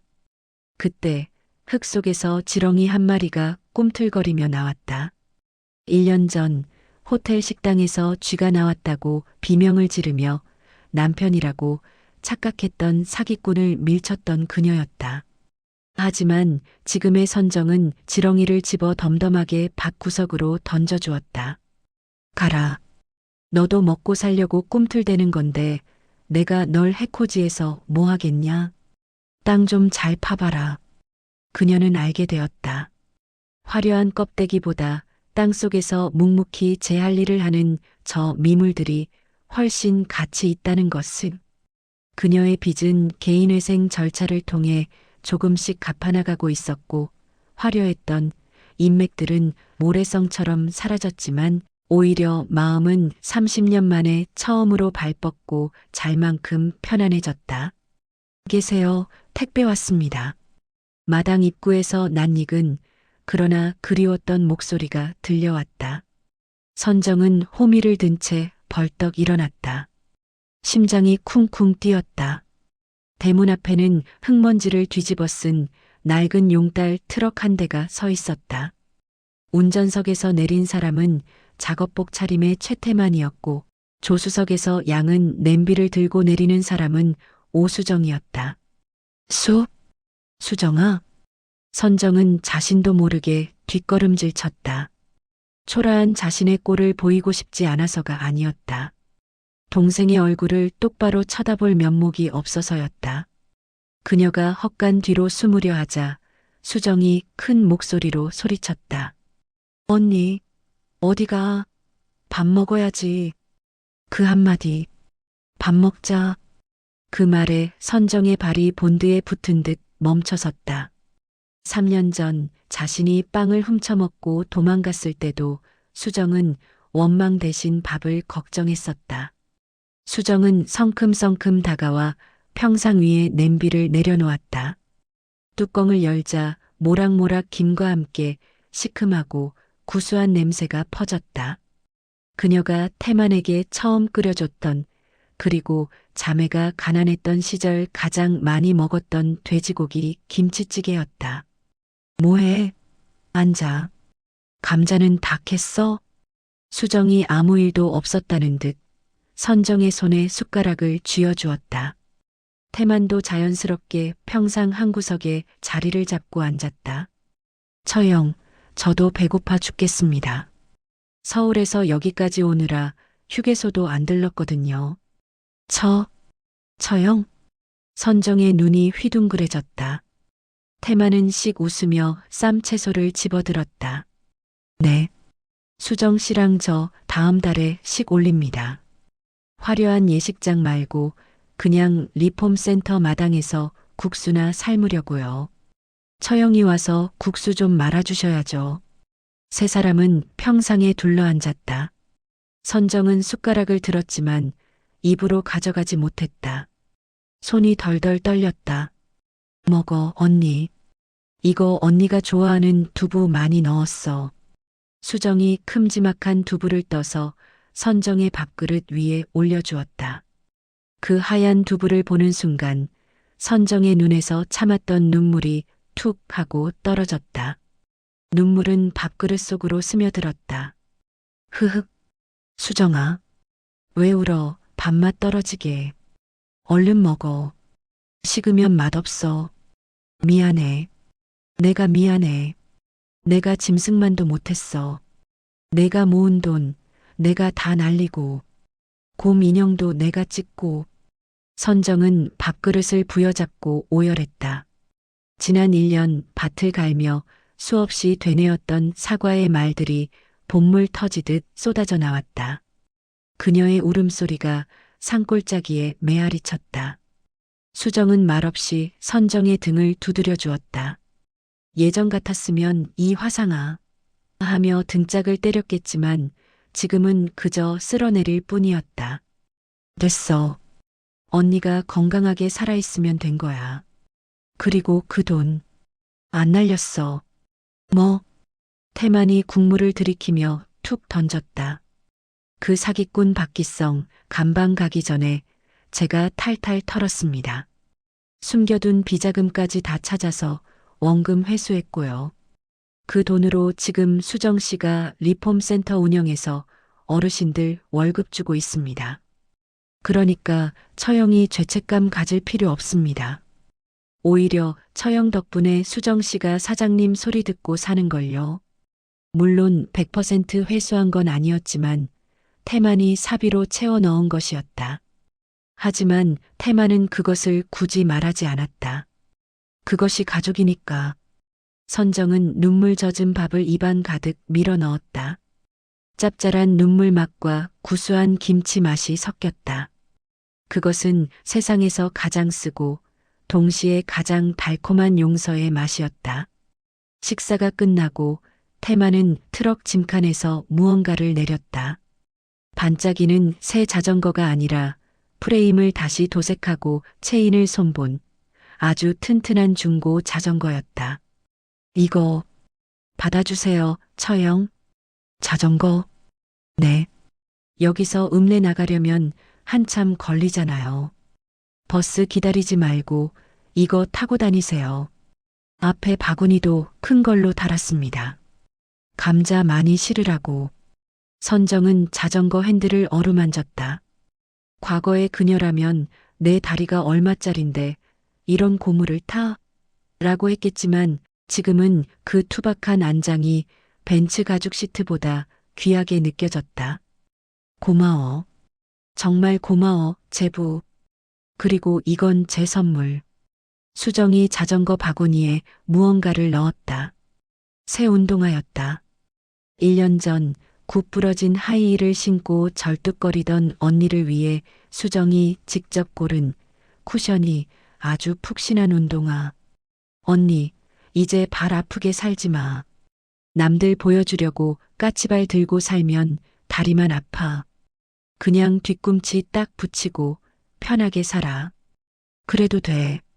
선정은 운동화를 품에 안고 고개를 끄덕였다. 마음속을 짓누르던 거대한 돌덩이가 쑥 내려가는 기분이었다. 자, 소화도 시킬 겸 한 바퀴 돌까요? 태만이 제안했다. 세 사람은 각자의 자전거에 올라탔다. 태만은 여전히 처음 만났을 때 탔던 그 녹슨 자전거 물론 정비는 완벽했다를, 수정은 자신의 싱싱이를, 그리고 선정은 선물 받은 튼튼한 자전거를 탔다. 출발. 수정의 구령에 맞춰 페달을 밟았다. 시골길의 비포장도로는 울퉁불퉁했지만 아무도 불평하지 않았다. 선정은 비틀거리면서도 중심을 잡았다. 넘어질 것 같으면 뒤에서 태만이 잡아주고 앞에서 수정이 길을 봐주었다. 황금빛으로 물든 들판 사이를 달리는 세 사람의 모습이 잡힌다. 누구 하나 앞서가려 하지 않고 나란히 줄을 지어 달리는 모습. 태만이 수정에게 물었다. 사장님, 아니 여보. 지금 우리 시속 몇 km입니까? 수정이 바람을 느끼며 웃었다. 글쎄요. 시속 10km? 근데 아저씨, 그거 알아요? 자전거는 너무 느려도 쓰러지고 너무 빨라도 위험하다는 거. 지금 이 속도가 딱이야. 넘어지지도 않고 서로 얼굴 보며 이야기할 수도 있고. 선정이 뒤따라오며 소리쳤다. 아, 같이 가. 나 엉덩이 아파. 엄살은 다리 더 굴려. 그래야 근육 생기지. 세 사람의 웃음소리가 바람에 실려 하늘 높이 날아갔다. 저 멀리 붉게 타오르는 노을이 그들의 길을 비춰주었다. 그 길은 고속도로처럼 매끈하진 않았지만 꽃이 피어 있고 흙냄새가 나는 세상에서 가장 아름다운 길이었다. 화면은 서서히 멀어지며 평화로운 시골 풍경 전체를 조망한다. 자전거 바퀴가 굴러가는 소리 따르르릉과 함께 수정의 차분한 내레이션이 흐른다. 우리는 평생을 무언가에 쫓기듯 달렸습니다. 가난을 피해서 남보다 더 높이 올라가기 위해서 숨이 턱 끝까지 차오르는 줄도 모르고 과속을 했습니다. 하지만 멈춰 서고 나서야 알았습니다. 행복은 결승선에 있는 트로피가 아니라 길가에 핀 들꽃을 보고 감탄할 수 있는 여유 그 자체였다는 것을.